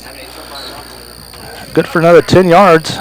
So that'll be a 1st and goal from the 9, it looks like now they got spotted at. Going to hand off to Diego, goes up the middle there, he gets met. Diego knocks off one, Diego still keeps going, he's going to plow ahead for a touchdown.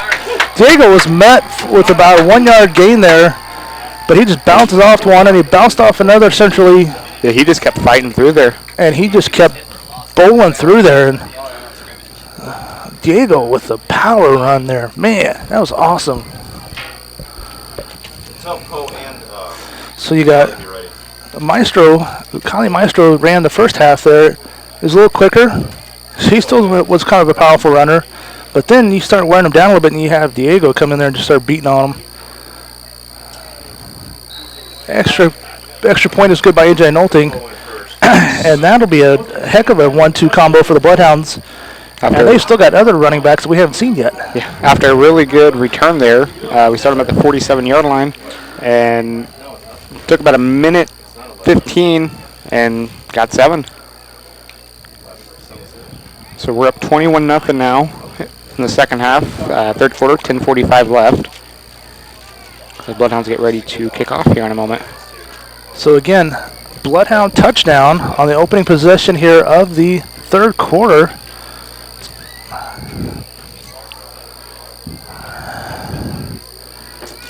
Now we started the game, we were able to get down close to the end zone, then we got scooted backwards and we did not able to score.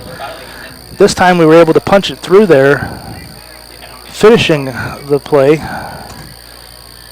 So it looks like the Bloodhounds learned a little bit from that first quarter there and come out in the second half here and pushed it through there. So we get set to kick off here. AJ is going to get set. Back deep for Central E will be number 17 and number 21, looks like. He's going to go to the left here. Drop the reception there, but he's going to pick it up. And he's going to go met right there. Great job by the defense. Looks like Jay Springer, number 14, was the first one there, but Holly Penniman, 81, come in there to help clean it up. They said Schulte was the return man for Central E. And Central E will start on their own 13-yard line. See what our defense could do now, huh? Yeah. Good stop here. Inside the 20 would be amazing. Let's see what kind of changes Central E makes here at half. Got 2 receivers left, 2 to the right. Porn's going to drop back, throw to pass, and he's going to be under pressure. Throwing under pressure, he's going to complete the pass number 2 for a short gain of about 2 yards to Durand on the reception. And we've got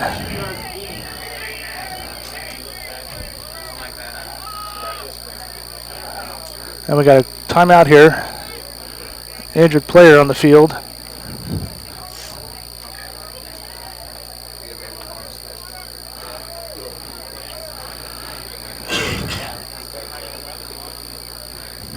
And unfortunately, most likely, it's this with this heat. And even though we had the rain today, it's still very, very humid out here.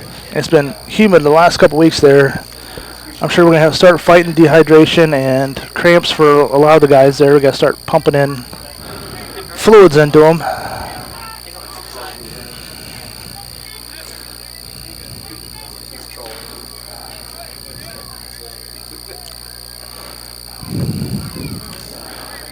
As they work on the player here, getting some fluids into him. Get the boy a dill pickle. That'll help with the cramps. So while they're attending them, we'll take another timeout and a message from our sponsors here that have been with us for Bloodhound Sports.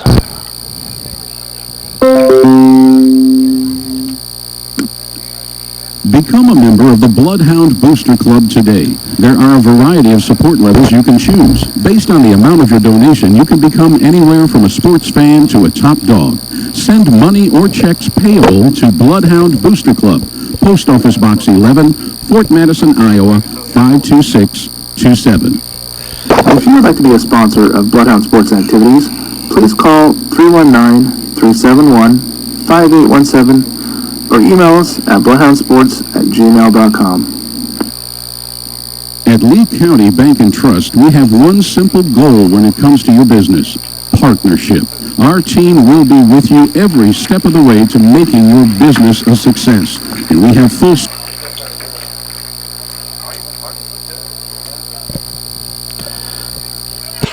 All right, I think we're back to get ready to go back to action here.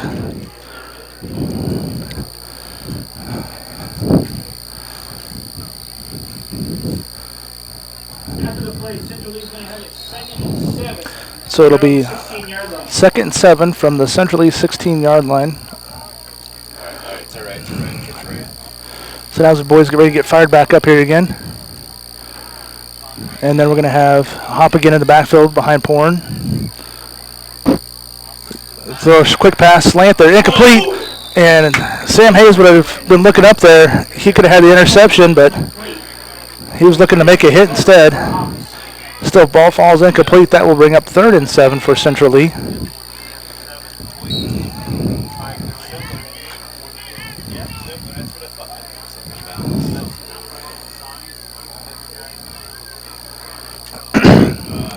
Central Lee breaks the huddle here.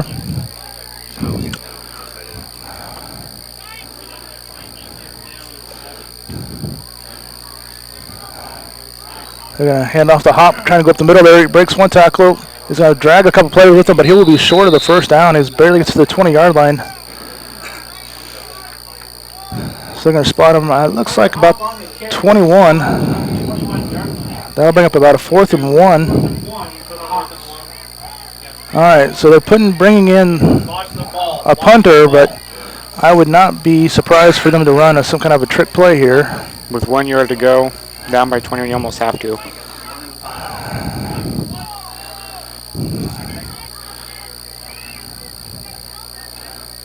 And they're going to, Central is going to, actually they are going to punt it away. Okay, it's going to be a short punt.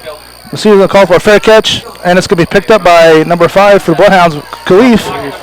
We got another block in the back. It's Khalif's going on the right side there. And Khalif's going to take it all the way back for a touchdown, but that will be called back.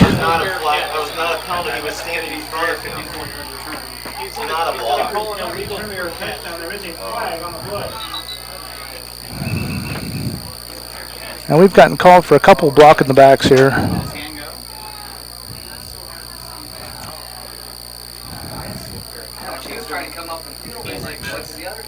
So let's see, the officials are going to try to sort it out here. Let's see what we've got. Okay, so he's waving his hand, and then the ball takes a bounce into the other guy's hands, and he takes off. So they're going to call the illegal fair catch. They're going to call an illegal fair catch against the Bloodhounds as one player skipped the signal for it, but the other player picked up and ran. Okay.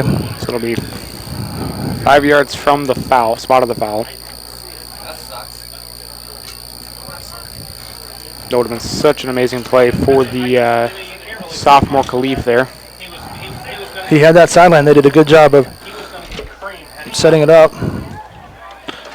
The Hounds called for a fair catch at the 44-yard line. Therefore, they will have the ball first and 10 from their own 44. So 1st and 10 from our own 44-yard line here. Way off, single high. In the backfield will be Kanye Maestro again next to Barker, behind Barker. He's going to throw it to the right side here to Shaymore. Shaymore incomplete pass. As Shaymore was looking to run before he caught the ball there. So that'll be incomplete. And we've got another Bloodhound cramp in here. Get the boys. Have them do some shots of pickle juice here. Pickle juice. Get some pickle juice out there. What's that? Good call. Bobby Boucher. Basic point. That's Jan Clark salt tablets. Not Jan Clark. What was her name? So we'll take a quick time out here on Bloodhound Sports while we get the players attended to.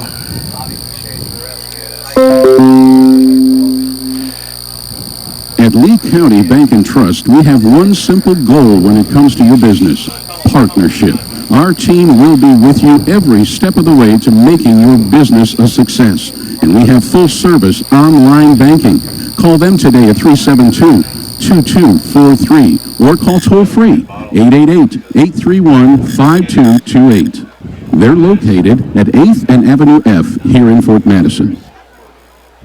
Wondra Family Chiropractic and Acupuncture. Doctors Tim and Lori Wondra provide chiropractic, acupuncture, therapies, kinesiotaping, and even school physicals. They're located in downtown Fort Madison at 724 Avenue G.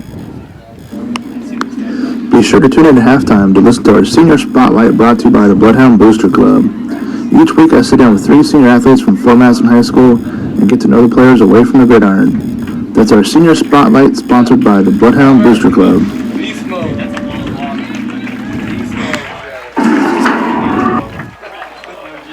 So we just saw something you don't see every day. Fort Madison's trainer, Trevor Priestley, who's provided by the Fort Madison Community Hospital to the Fort Madison Athletics, picked the player up and carried him off the field. Not often you see that. But anyway, that brings up a 2nd and 10 for the Bloodhounds. Ball sits right now on the 44-yard line. They're going to hand off to Diego Lozano. Diego's going to go up the middle. He's only going to get about 1.5 yards. And Central Lee rallied to the ball on that one. 76. David Vance, initial contact there. So now it brings up a 3rd and 8 for the Bloodhounds.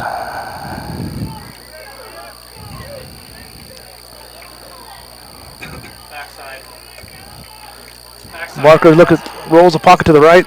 Plants is going to throw deep. He's got Shaymore. Shaymore's going to make a nice move, come back inside. Shaymore, another spin move.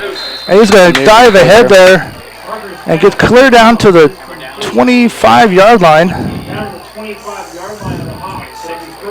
That was a nice 20-yard pass there. And the Bloodhounds had receivers at multiple levels there that were open on that coming across the field. Great job. If you're just tuning in here, Bloodhounds are up 21-0 with 8 minutes left in the 3rd quarter here. It's been all Bloodhounds so far in this game. And they are threatening again. Hand off to number 9, goes around the left side here. Still breaking tackles, and he's going to get brought down about the 10-yard line. And that would be Trey Kuntz on the coming around there. And Trey has been quiet. And in my senior interviews and talking with the players, he was one that's made a big step that a lot of the players were expecting a lot from this year. They've said Trey really stepped up big this year and made a big leap from his junior year to his senior year. Unfortunately, that play's going to be called back as there was a holding penalty on the Bloodhounds here. Oh, I didn't see that one. I have one on my way here. Kind of hard to see the flags. 10-yard penalty on the play. 10-yard loss via the penalty here. Takes it back to 1st and 20.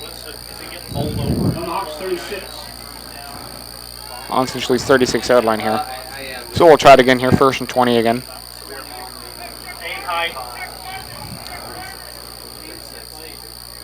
Throw the backside. Dominic France on the left side for Fort Madison.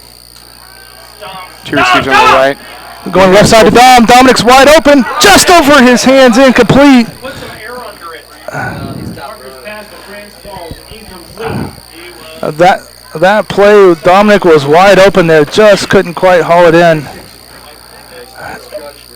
Barker with a good pass, but just a little too flat on that one. A little more air to it, but so he's got the arm, and he showed that a few times already tonight. Right. That's something, I mean, last year we did not have the amount of receivers that could go deep. This year Bloodhounds have got that, and Barker's got the arm to get it deep. So that'll bring up a 2nd and 20 for the Bloodhounds. Last year we let a lot on the run game. And how good was running back we had. We've gotten, incomplete pass there by Kuntz. Kuntz, Trey was wide open. Wide open on that right sideline there. And Trey had the ball in his hand, turned to run before he secured that ball. That was bring up a 3rd and 20.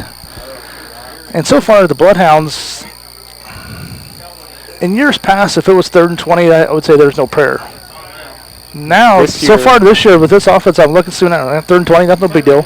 So we've got the receivers that can go deep quickly. It just we got the receivers has the arm to get it down to him. Yes. It's just getting it down a little bit. Yeah. And there's a sideline warning on Central Lee, it sounds like. So 3rd and 20. Barker throws it over Shaymore. Shaymore gets met immediately. They were trying to set a screen to the end, a wide receiver screen there, and Central Lee did a good job of fighting through that. Number 3, Dalton Durand for Central Lee. And that will bring up a 4th down. And right now, Fort Madison's in that no man's land. It's 4th and 21 yards to go. 21, and you're too close to really to punt, too far to go for a field goal. So the Bloodhounds are going to go for it here. And Barker moves back into the shotgun. And so don't forget, Lennon did some punts last year. That's right. He did a little pooch punt there. It's going to bounce. It's going to roll into the end zone for a touchback. Yeah, that is right. Lennon does punt. So a nice little opportunity there if you could have pinned him deep. But anyway, Central Lee will take over at the 20. And really, you know, starting at the 20 is better than, let's say, incomplete pass. They're starting off at the 37 or wherever we were just at. Starting at the 20 is not worst case scenario here. So Central Lee starts over on their own 20. And how much time we got left here? 7 minutes. 7 minutes, 9 seconds to be exact here. In the third quarter? Third quarter. This is going a lot slower than the last. Yeah. And we got Central Lee with another timeout here. So we will take one as well here on Bloodhound Sports. See you in about a minute.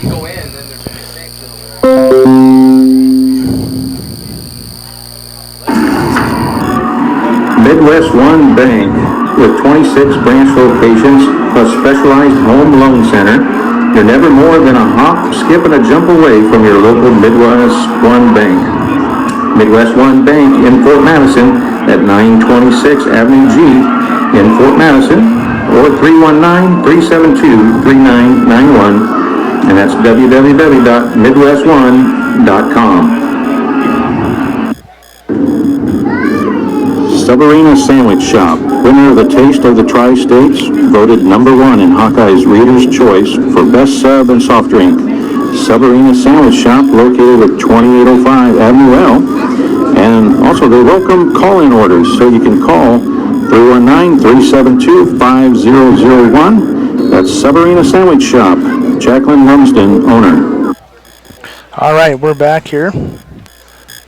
Central is going to start over on their 20. And then Hop comes motion and throw deep over here.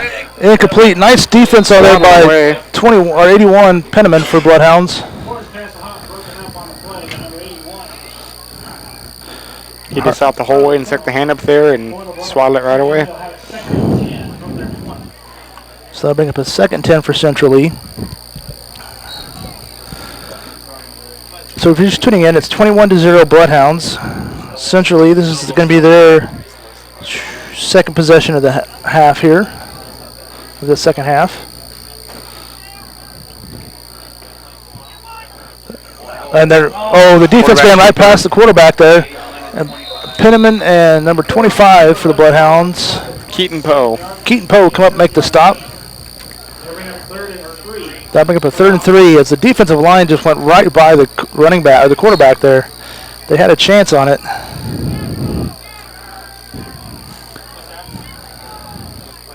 And Hop's in the backfield, so you can kind of almost guarantee he's going to get the ball. So looking at a 3rd and 3 here.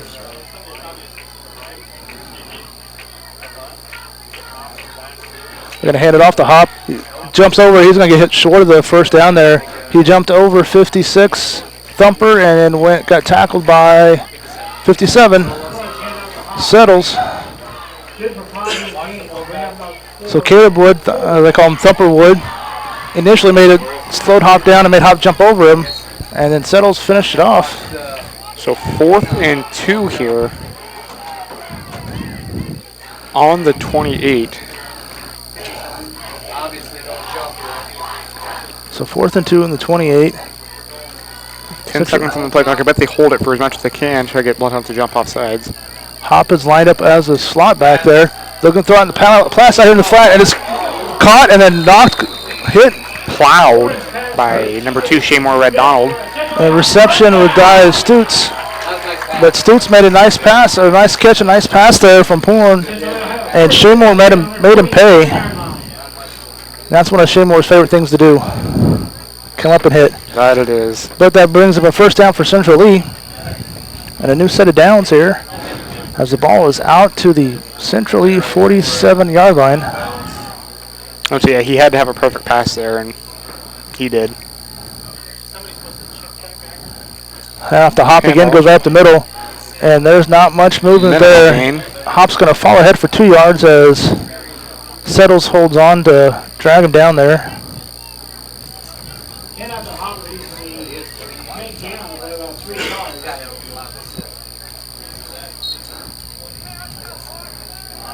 Central Lee's looking to do more of a no huddle, trying to speed up the game now.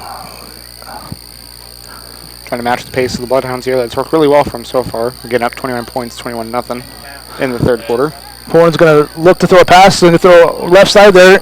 Knocked around, intercepted by the Bloodhounds. And who's got that number? Quentin Schneider. He's got it all the way down. Knocked out at about the 20. Quentin Schneider stepping up huge so far this game for the Bloodhounds. The 6'1 junior has done a great job tonight for the Bloodhounds on offense and defense. So it was swatted, but I think it was number 23, Romeo Meister, swatted it, and then Quentin Schneider came up with the interception. The amazing run back there. Bloodhounds take over.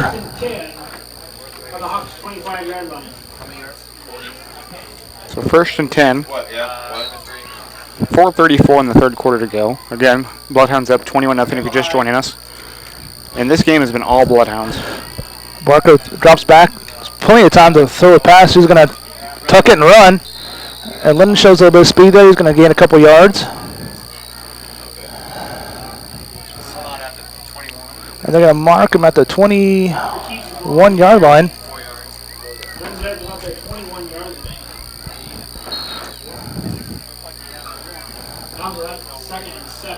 So that brings up about a 2nd and 7 for the Bloodhounds here. Barker's going to roll the pocket to the left this time. He's going to throw on the outside here to Dominic France. Dominic catches it. Dominic's going to bull his way ahead. And they're going to knock him down at about the 5-yard line. We're down in the corner where I can't see. Nobody can see. I got to kind of react to what Central Lee Booth is doing here. So Dominic with a nice catch, and he just lowered the shoulder and gained about 4 or 5 more yards on that. So it's 1st and goal for the Bloodhounds. I'm going to say from about the 5. Barker's looking to pass. He's going to roll the pocket to the right, under pressure. And he's going to throw back across his body. And touchdown. Bloodhounds. Bloodhounds. By. Is that Kuntz? Holding Bloodhounds. So whoever caught that, number 6. Parker Denning had caught that, but it's going to be waved off on the holding. We'll try it again. And yeah, for that long amount of time that Barker had the roll back there, it was on the backside, weak side. I sure didn't see, but I wasn't looking at that spot for a hold. But man.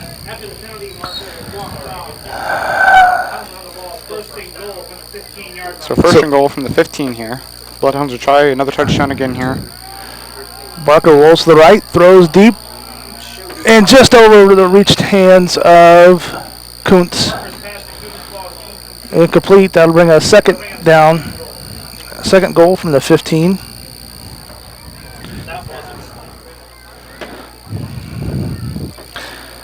So if the Bloodhounds get some of these here penalties cleaned up, you know, that's what, at least 2 touchdowns we've taken off the board now? 3? 2, yeah. 2 or 3. We had the return. That was called back. We've had a couple of them here. Still a very promising night. Hand off to Diego Lazal. Diego just going to bowl his way ahead to about the 10-yard line. So I'll bring up about a 3rd and 10, or 3rd and goal from the 10.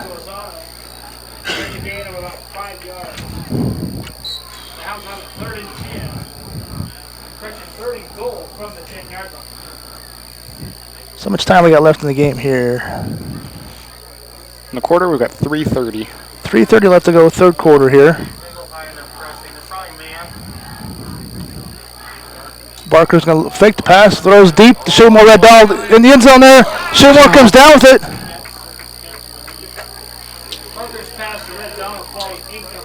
I'm going to say incomplete. Must have been out of bounds. Yeah, I'm thinking out of bounds from what I can see. Centrally needs to repaint their lines here. They're kind of weak on the lines. So that brings them a 4th and 10, and AJ Nolting comes out here. So the Bloodhounds are going to go practice kicking.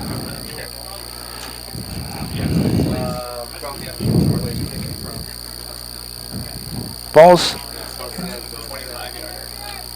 spot at the 10, so they're going to be kicking it from about the 15. Kick goes down, kick is up, and it's going to be no good, wide to the right for the left-footed AJ Nolting. So Centrally will take over on downs after the Schneider interception. As we get down there, we stall again due to penalties. Have a touchdown taken off the board.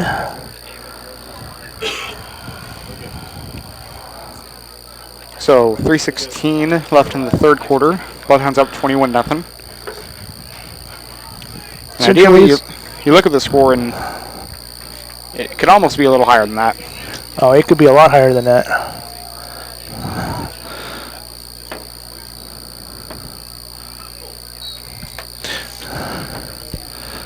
So essentially, we'll take over on the downs here. Yeah, 20's out, hops, doubles, hops out.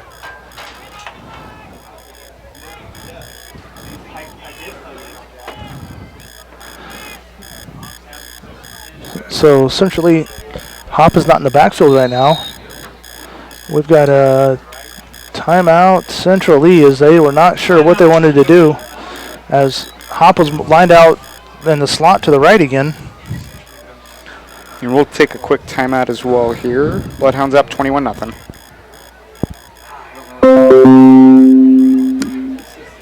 Become a member of the Bloodhound Booster Club today. There are a variety of support levels you can choose. Based on the amount of your donation, you can become anywhere from a sports fan to a top dog.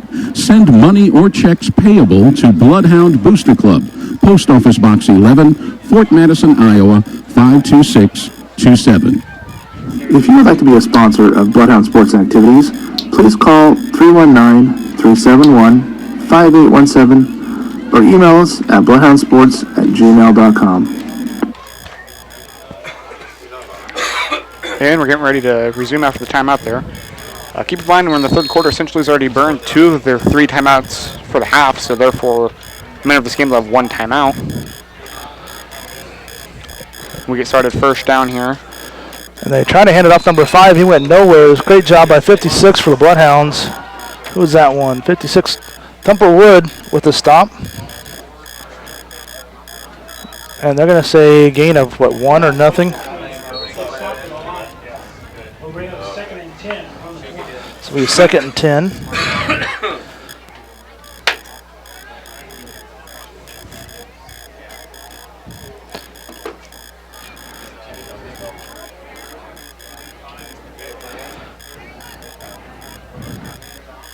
Quarterback drops back to pass, throws to number 2. He's going to hit in the back, and ball's incomplete. Great job.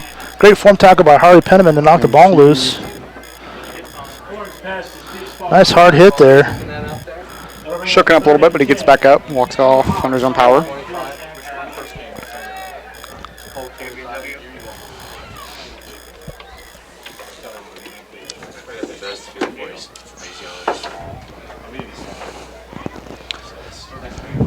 It's one way to take it off. So that'll bring up a 3rd and 10 for Central Lee here. This time Hop is in the backfield again. And Porn is up under center. One receiver left, one receiver right here. And they're going to roll the pass there, throw out to the flat there, and it's incomplete. It bounces as Porn's throw is not even close to getting to the receiver. Now bring up a 4th and 10. And Central Lee is bringing out their punt. Bring out their punt boys again, but don't put it past them to do a fake punt sometime here real quick. We've got number 1, Michael Mosina, and number 5, Brock Khalif back for the return here. And see, Khalif had went for a touchdown last time, got called back as a penalty. Let's see if he can do it again. And they're going to kick it over this side to Messina. Messina's going to go up the middle, but he's going to get hit, and he's going to bring it up to the centrally 44-yard line. Be the 44 there.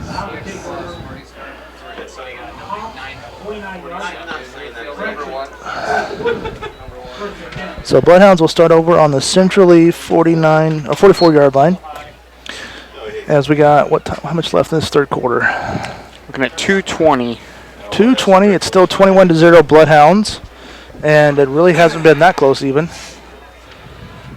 The Bloodhounds have really dominated the game here. Just haven't. A couple penalties have taken a couple touchdowns off the board. Penalties are for a little bit, but overall offenses look solid. Defense has been locked down. Barker rolls Parker to the right. He's going to throw deep. It's got Kuntz deep and just overthrows Kuntz. Boy, once Barker gets just a little bit more air under that, he sees the guy so wide open, he gets so excited, it throws it out there. Guns it down there, and he puts just a little bit more air under that. That's another touchdown. It's got that adrenaline going. It just makes it tough to throw those deep ones like that. Okay, so that'll bring up a 2nd and 10 for the Bloodhounds. 2nd and 10, 44-yard line here. Look to put some more points on the board. Lozano next to... It's another pass. Barker goes down. Ooh! It goes off Dominic Fritz's hands there. Dominic turned around, the ball was on him, but I think before he expected it.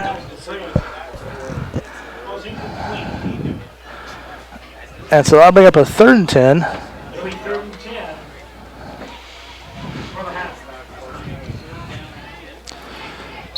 3rd and 10, 44-yard line here.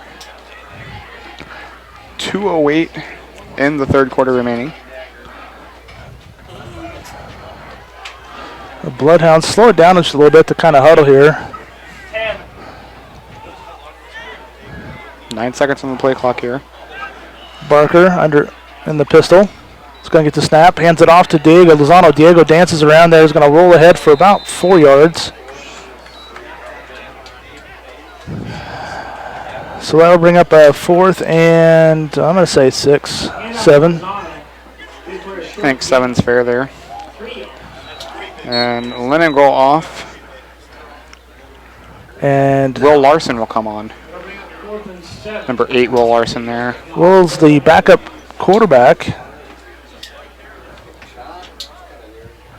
And Diego Lozano's hopped off there. We got a timeout.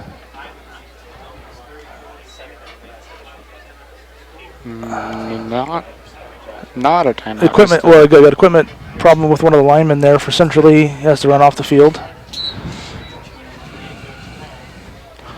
So Will Larson is going to get the pass. He's going to do a little pooch punt there. And it's going to have. He had the wrong spin on. If he had the back spin, that would have been perfect. But that's going to flip over, so it's going to go into the end zone for touchback. So they will start on the 20-yard line. There's 1:17 left in the third quarter. Bloodhounds up 21-0 again if you're just joining us. And again, it's been all Bloodhounds tonight. Offense, defense. Penalties have also been in the Bloodhounds. Even special teams. We did have that punt return for a touchdown. I got called back because of the penalty, but I'd say we even won. You know, we did miss the field goal attempt, but overall we had a couple punts that rolled. You'd love to have touchbacks on, or down to inside the 10 instead of touchbacks. But I would say for overall we've won even the special teams category as well.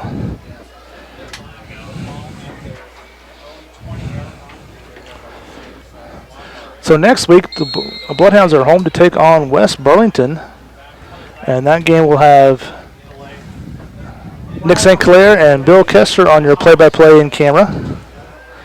I will be out of the area.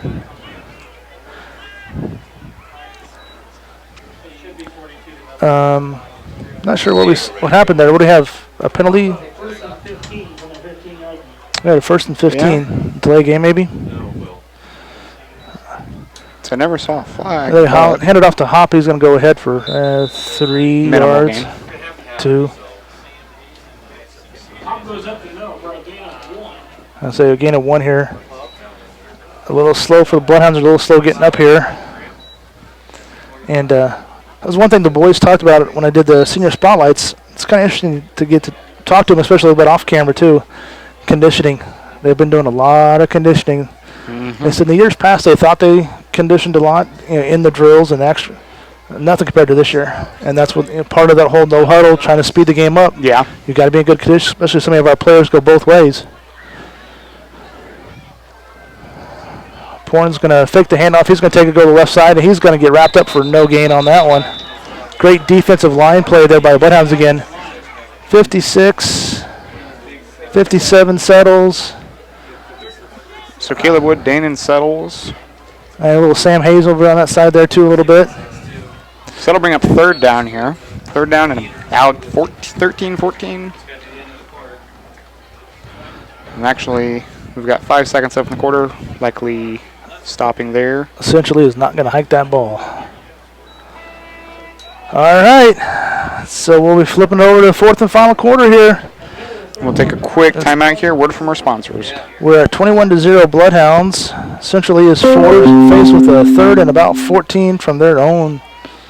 About 14. And we'll listen to our sponsors. At Lee County Bank and Trust, we have one simple goal when it comes to your business: partnership. Our team will be with you every step of the way to making your business a success. And we have full-service online banking. Call them today at 372-2243 or call toll-free 888-831-5228. They're located at 8th and Avenue F here in Fort Madison. Wondra Family Chiropractic and Acupuncture. Doctors Tim and Lori Wondra provide chiropractic, acupuncture, therapies, kinesiotaping, and even school physicals. They're located in downtown Fort Madison at 724 Avenue G. Be sure to tune in to halftime to listen to our Senior Spotlight brought to you by the Bloodhound Booster Club. Each week I sit down with 3 senior athletes from Fort Madison High School and get to know the players away from the gridiron.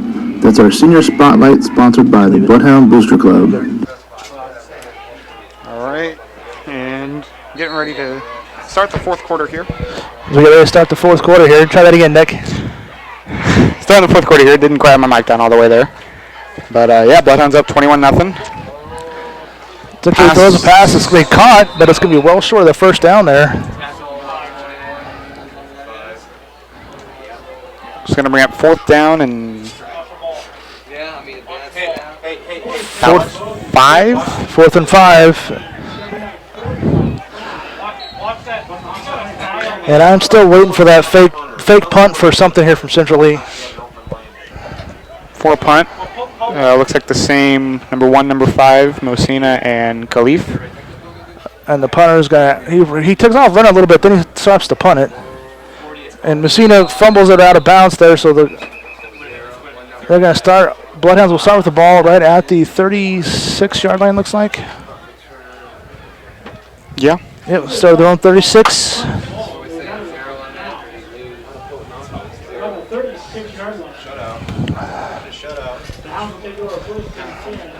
So let's see what we got here on defense, or offense can do this time here.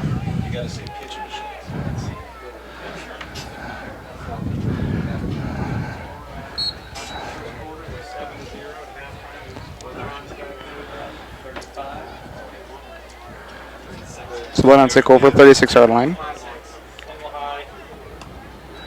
Barker drops back, looking to throw a pass here. He's got receivers open all over the place. He's going to hit.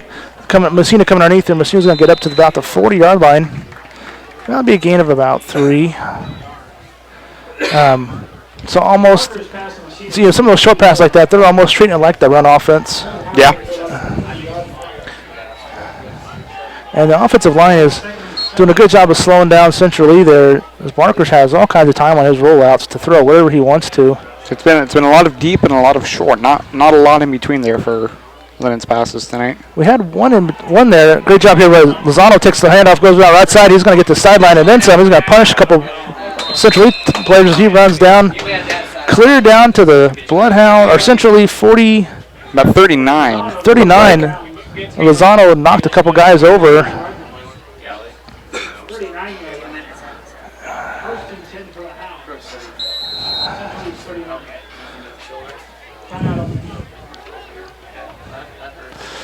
We got a quick timeout on the field here as the Bloodhounds got 1st and 10 here. The ball's going to be on the Central Lee 39-yard line.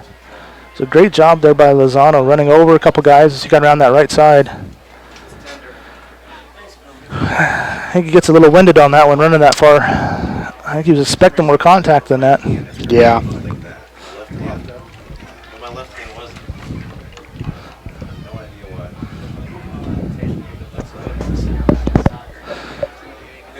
why. So the Bloodhounds are going to come out of here. They're going to have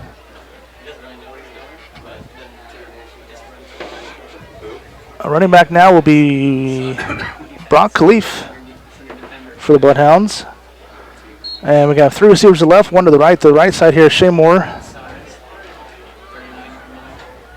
And at the top of you're going to see Kuntz Dominic comes in France. motion. You're going to hand off to Kuntz. He's going to try to get the short side corner here. And he's going to go for a gain there of about, what, we got a 5-yard gain there? Yep, yep. Gets down to the 34-yard line. That'll bring up a 2nd and 5. We 2nd and 5 for the half. So this is our 3rd running back the Bloodhounds are showing tonight here. We're going to hand off to Maestro. Maestro gets drilled backwards to Central League. 76 shot through the gap there. That was David Vance just threw his defender aside and ate up Brock Khalif there. Brock had nowhere to go.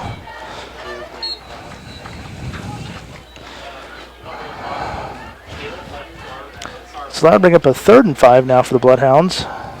Lost a couple, so 3rd and 7 there.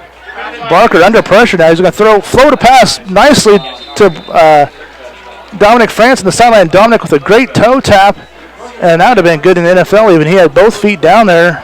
Great toe tap there by Dominic on the sideline. It's good for a Bloodhound first down. And Barker showing a little bit of touch on that one, that nice little 10-yard pass. Yeah, that was a nice one there. He took something off of it, just kind of easy pass, but yet still got some zip to it. So 9:34 left. And then he's going to pass again. He's under pressure. He's going to roll a pocket out here to the right. Gets out to Shea Moore. Shea Moore's going to pick up a couple blockers. He's going to weave his way down to about the 10-yard line. So they're going to be, Bloodhounds I think will be 1st and goal again here. Spot it right out the 9-yard line, looks like. 1st and goal on the 9.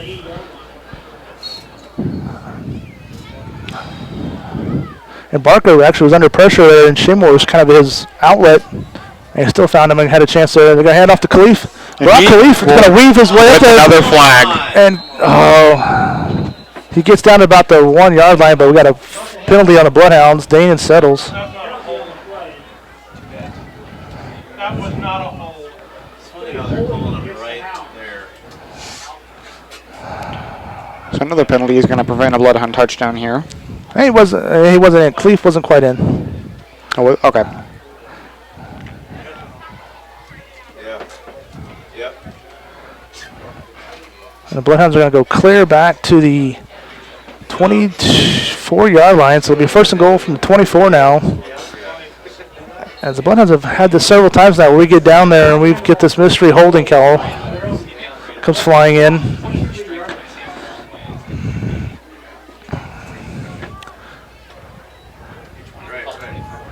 Barker's going to throw deep on the right side here. Incomplete. Incomplete out of bounds there. Brings up 2nd and goal on the 23. It's going to bring up 2nd down for the half. Does Coach want AJ to play at all? Or he's want to save him? We got Lowney over there. High. Got a huge cushion on the left side. 5 yards on this side. Barker's going to roll the pocket to the left a little bit. Oh, yeah. Khalif throws away there, floating to the end zone, and just incomplete. Out of bounds. Shea Moore there. Shea Moore didn't have a chance on it. That will bring up a 3rd and goal from the 20. You're on the 25-yard line now. It'll be 3rd and goal for the Hounds, the 23-yard line. You have a little peach. Barely And Messina comes out, and Messina comes out, and in comes Quentin Schneider. As Barker's, we're going to run out of time here. 10 seconds on the play clock. And we got a timeout taken by the Bloodhounds here. Trying to decide what we want to do. And that's probably a good timeout. Give our boys. Our line got beat the last time on that play there, so give them just a little bit of a breather, get a chance to. Bloodhounds' first timeout there. And we're going to get another word from our sponsors real quick. 21-0 Bloodhounds in the fourth quarter here.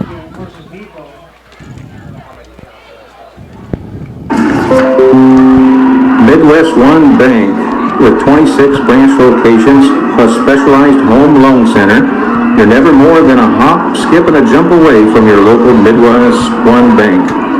Midwest One Bank in Fort Madison at 926 Avenue G in Fort Madison, or 319-372-3991, and that's www.midwestone.com. Severina Sandwich Shop, winner of the Taste of the Tri-States, voted #1 in Hawkeye's Reader's Choice for Best Sub and Soft Drink. Severina Sandwich Shop, located at 2805 Avenue. And we are back here from the timeout. Timeout board, Bloodhounds got 2 left, essentially 1 left, 8:49 to play in the fourth quarter. Bloodhounds up 21-0. And Khalif in the backfield again. As Barker's going to get pressured, he's going to get sacked. As that time the line let him get through there. And that's going to drop the Bloodhounds way back. Clear back to the 34-yard line now. So that's the first really bad play for the Bloodhounds here. Yeah. So 4th and goal on the 33. They are kept the same meaning out there, but Lennon might punt it, and he will. And a little pooch punt there by Barker. It's going to be a nice Bloodhound roll there. And they're going to touch it, down it at about the 4-yard line. Great job by downing it there by, was it Schneider again? Believe it was. Hopefully we can get a 3 and out here, so hold them. So that way Khalif can get a chance to run another punt back. I want to see him get one in for a touchdown to actually get a count this time. Sophomores had a good start to the season so far. Yeah. That'd be a bright young star for this team this year. So essentially takes over, marked it on the 4-yard line.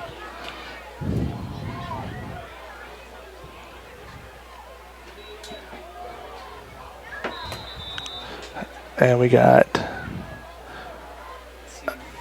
Hop on the carry. He's going to get 3 yards, 4 yards on that, I guess. A little more of a gain than I thought.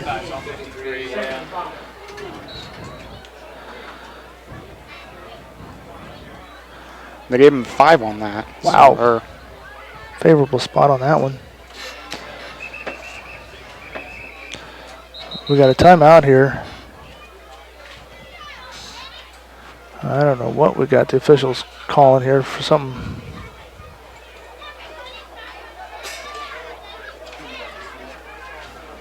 Is there a car? There's a person in a red car at the end of the track on the south end. Please turn your headlights off. Oh, we got delay game. There's a car outside the parking lot there. It's got their lights on, shining onto the field there. Kind of blinds the players if you look just right. Officials are going to hold up the game till that lights get turned off. So we have Porn in the pistol there. And Hop next to him.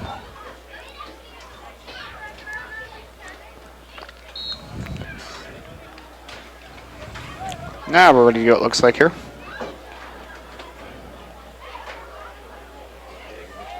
He's going to throw a pass. Incomplete. It's going to be caught and almost intercepted by the Bloodhounds, but it's going to be caught by number 2, Stutz. And that's good for essentially first down. So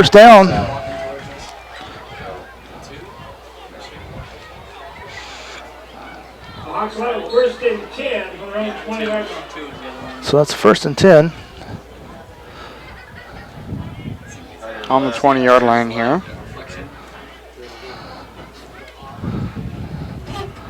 Let's make a play. It's going to turn over.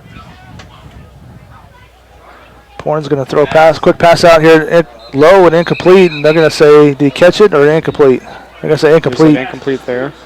That was almost a lateral. That'll bring up 2nd and 10 That'll bring up a 2nd and 10. from the 20.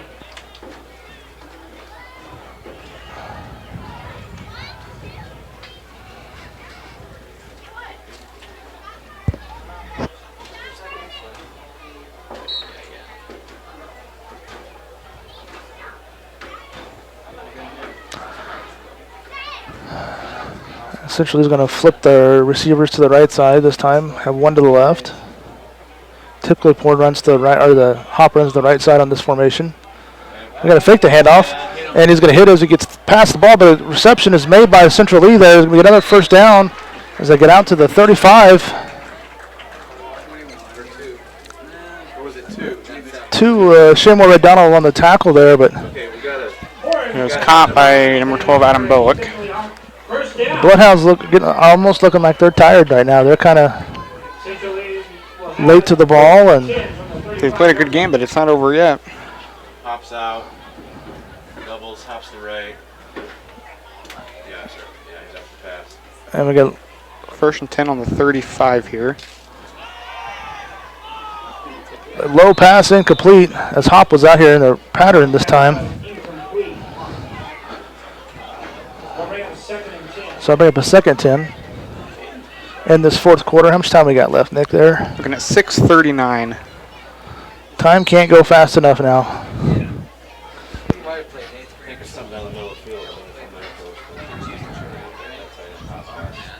And Central is still not showing much. They were doing kind of a hurry-up offense. Now they're kind of taking their time, slowing things down a little bit. Backfield, doubles. They got a tight end tight this time. And they're going to drop back, throw a pass again. Under pressure, right under the middle there. They're going to say incomplete pass, incomplete. No, they're going to say first down. They caught it.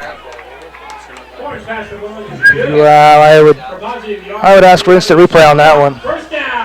If we had it, it'd be a good time to use it because that looked trapped from up here. But anyway, it's a first down for Central Lee as they're starting to pick apart this Bloodhound defense. We're not getting enough pressure on the quarterback, and then everybody's kind of just taking it easy now, looks like, on defense. And I'm afraid they're going to give up their shutout here. Hop looks to come around this outside. That's a hole. Gosh, dang it! Are you kidding me? And we Why did he not call that? get drug out of bounds there. Snyder makes the tackle, drags Hop out of bounds.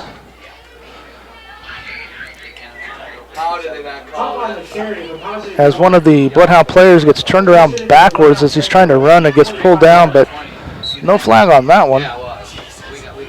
So 2nd and 3 for the Hawks. So 2nd and 3 here. So now if that had been us, been on the backside, weak side, they'd have called some mysterious hold, but yet here, right on the action, and a guy about to make the tackle, they don't call the hold. That's how it's been so far. Quarterback goes back to pass, is going to make an incomplete pass there. The receiver had it in his hands. There was a good pass by Porn there. He put it out right there on the receiver's hands and just couldn't quite pull it in. That'll bring up 3rd and 3. And Bloodhounds got lucky on that one because that receiver was off to the end zone. Yeah. So we got a 3rd and 3. 45-yard line. 45. This got to be 2 down territory for Central Lee here. I would look to a run to Hop right now. Jace Berger is rotated into the field at the right corner, or left corner on the defense.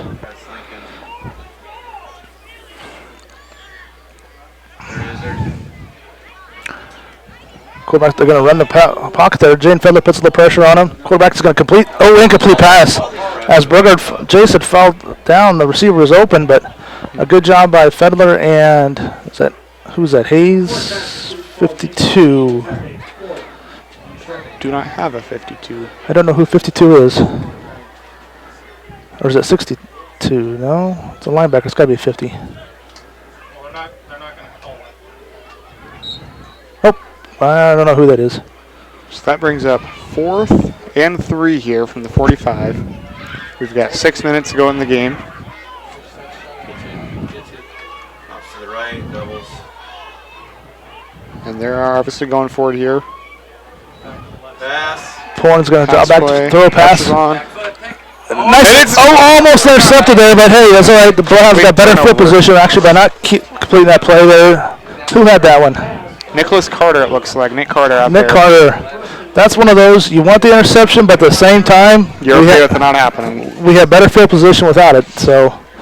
But a great job defending the play there. Knocking it over.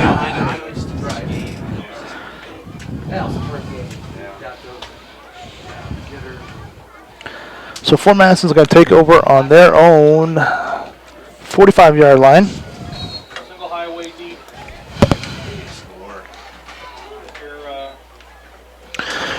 Handoff here to number 25, Keaton Poe. Keaton Poe on the run there, gets back to the line of scrimmage.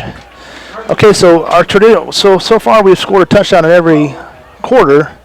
We're due to pop one in here. Absolutely.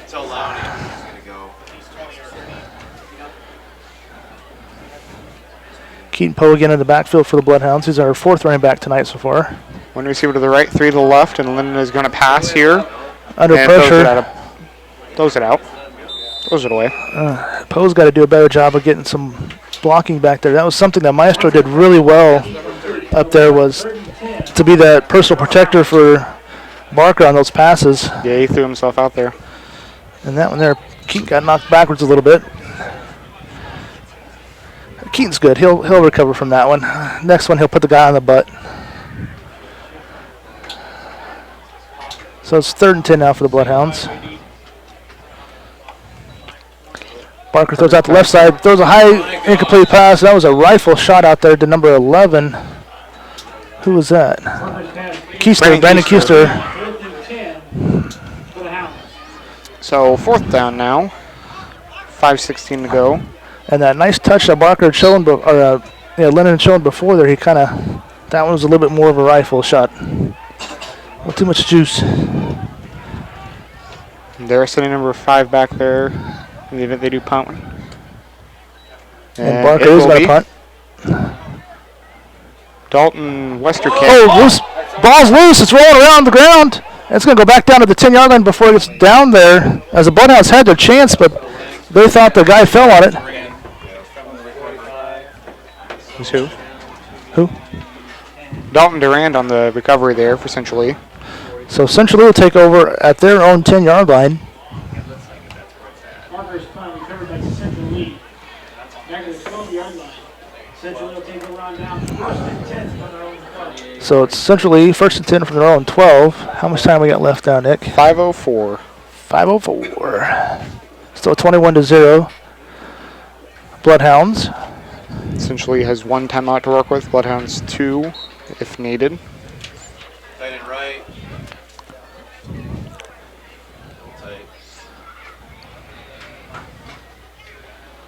It's like 1 on the left, 1 on the right, receiver-wise for Central Lee here. Handoff to Hop is going to go down that right side of the offense there. He's going to roll ahead for another 5 to 7 yards.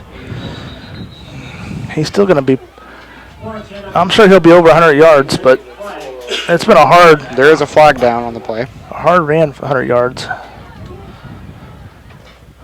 Holding, no, blocking the back.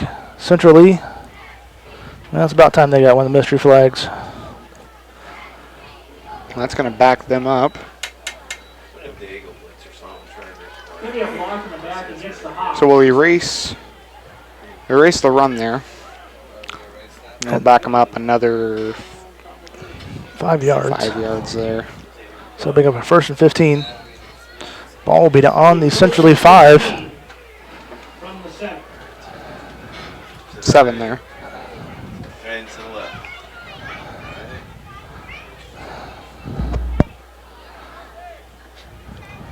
Motion. Essentially puts him in on motion there. They're going to hand off the Hop. And Feather's going to wrap him up and goes nowhere. Good job there by Jaden Feather reading that and just grabbing him and swallowing him up. I know Jaden, he's listed at 6'4", 270. And Hop is listed at 6'2", 190. It looked more like 6'7" versus 5'9". As Jaden just wrapped him up there. Does that bring up a 2nd and 13? 2nd and 13 on the 9. On the right, doubles. Falling below 4 minutes now, 3:56 and counting. Went back up the middle there, and again, tackled right there. Who's the down low guy? Turn around. Number 56. 56 on that one. That would be Wood. Caleb Wood on the tackle there. AJ. Jaeger, you get Lowney in. Right. I know. 23, 22. Romeo Maestro, Nick Carter are in. Get 8. We got some subs going on here. Levi Lowney, I think, came on. One receiver to the right, 2 to the left, essentially. They hand it off again. And it's going to be get to about the original line of scrimmage, it looks like. So it'll bring up 4th and 10 from Central Lee's own. They got a yard, so 4th and 9 here. Special teams unit coming out. Falling below 3 minutes now, 2:49 and counting. Bloodhounds are up 21-0. Brack deep for the Bloodhounds again with Michael Messina and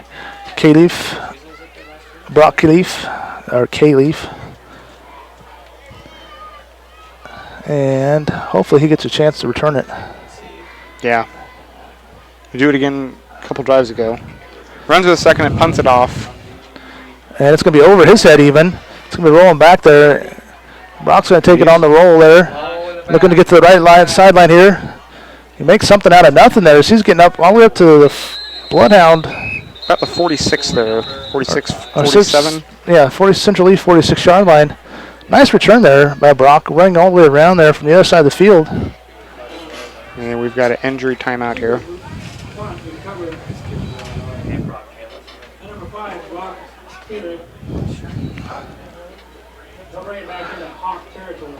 And we'll take a quick timeout here. Bloodhounds up 21-0, 2:13 to go, 4th quarter. Well, and also they welcome call-in orders, so you can call 319-372-5001. That's Severina Sandwich Shop, Jacqueline Lumsden, owner. Stay tuned for the Senior Spotlight sponsored by the Bloodhound Booster Club. After a quick...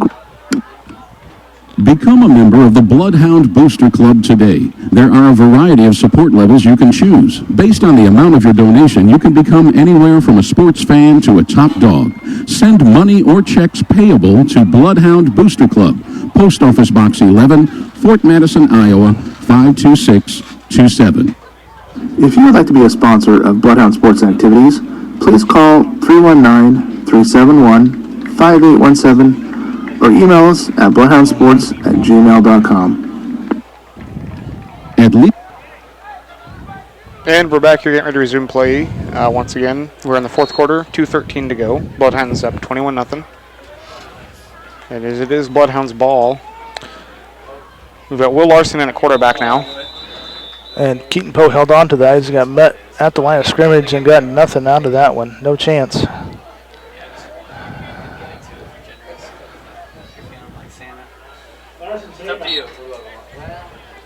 Got about 2 yards there, so 2nd and 8, 44-yard line.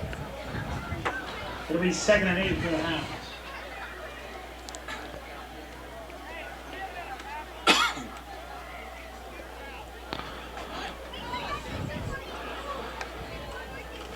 Will's going to take it, go to the left side there. It's got a nice little hole for Will to run in there.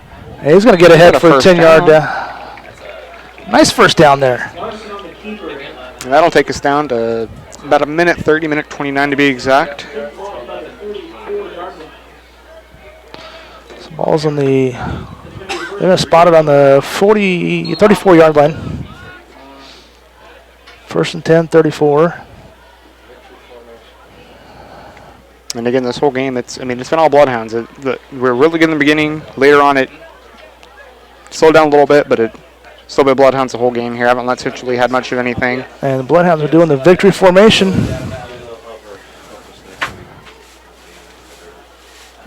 And Larson's going to take the knee. Start the clock. We are falling below a minute here, as Bloodhounds are going to start the season 1-0 with a victory over Central Lee here.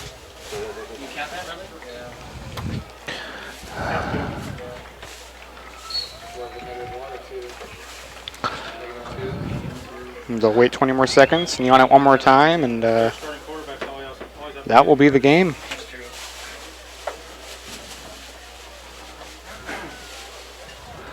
So overall, positive start here for the Bloodhounds. Lots of stuff to work on, lots of stuff to improve. But good start overall for the Bloodhounds. Like I said, be sure to tune in next week. Or better yet, if you're Fort Madison, come out and support the Bloodhounds as they are their first home game of the season. See you later. So next week it will be West Burlington. And then after that is West Burlington. Then 7th will be Clear Creek and Manna away. So we got to start rolling on the season here. Again, I want to say thank you to all our sponsors. That is the Bloodhound Booster Club, Lee County Bank, Wonder Chiropractic and Acupuncture, Midwest One Bank, and Severina Sandwich Shop. They make all this broadcast possible. Again, the head coach for the Bloodhounds is Tony Schiffman. Head coach for Central Lee, Nick Eert. As Bloodhounds get off to a good start here. And be sure to tune in next week for the home game. Thanks for listening on Bloodhound Sports. We'll see you next week.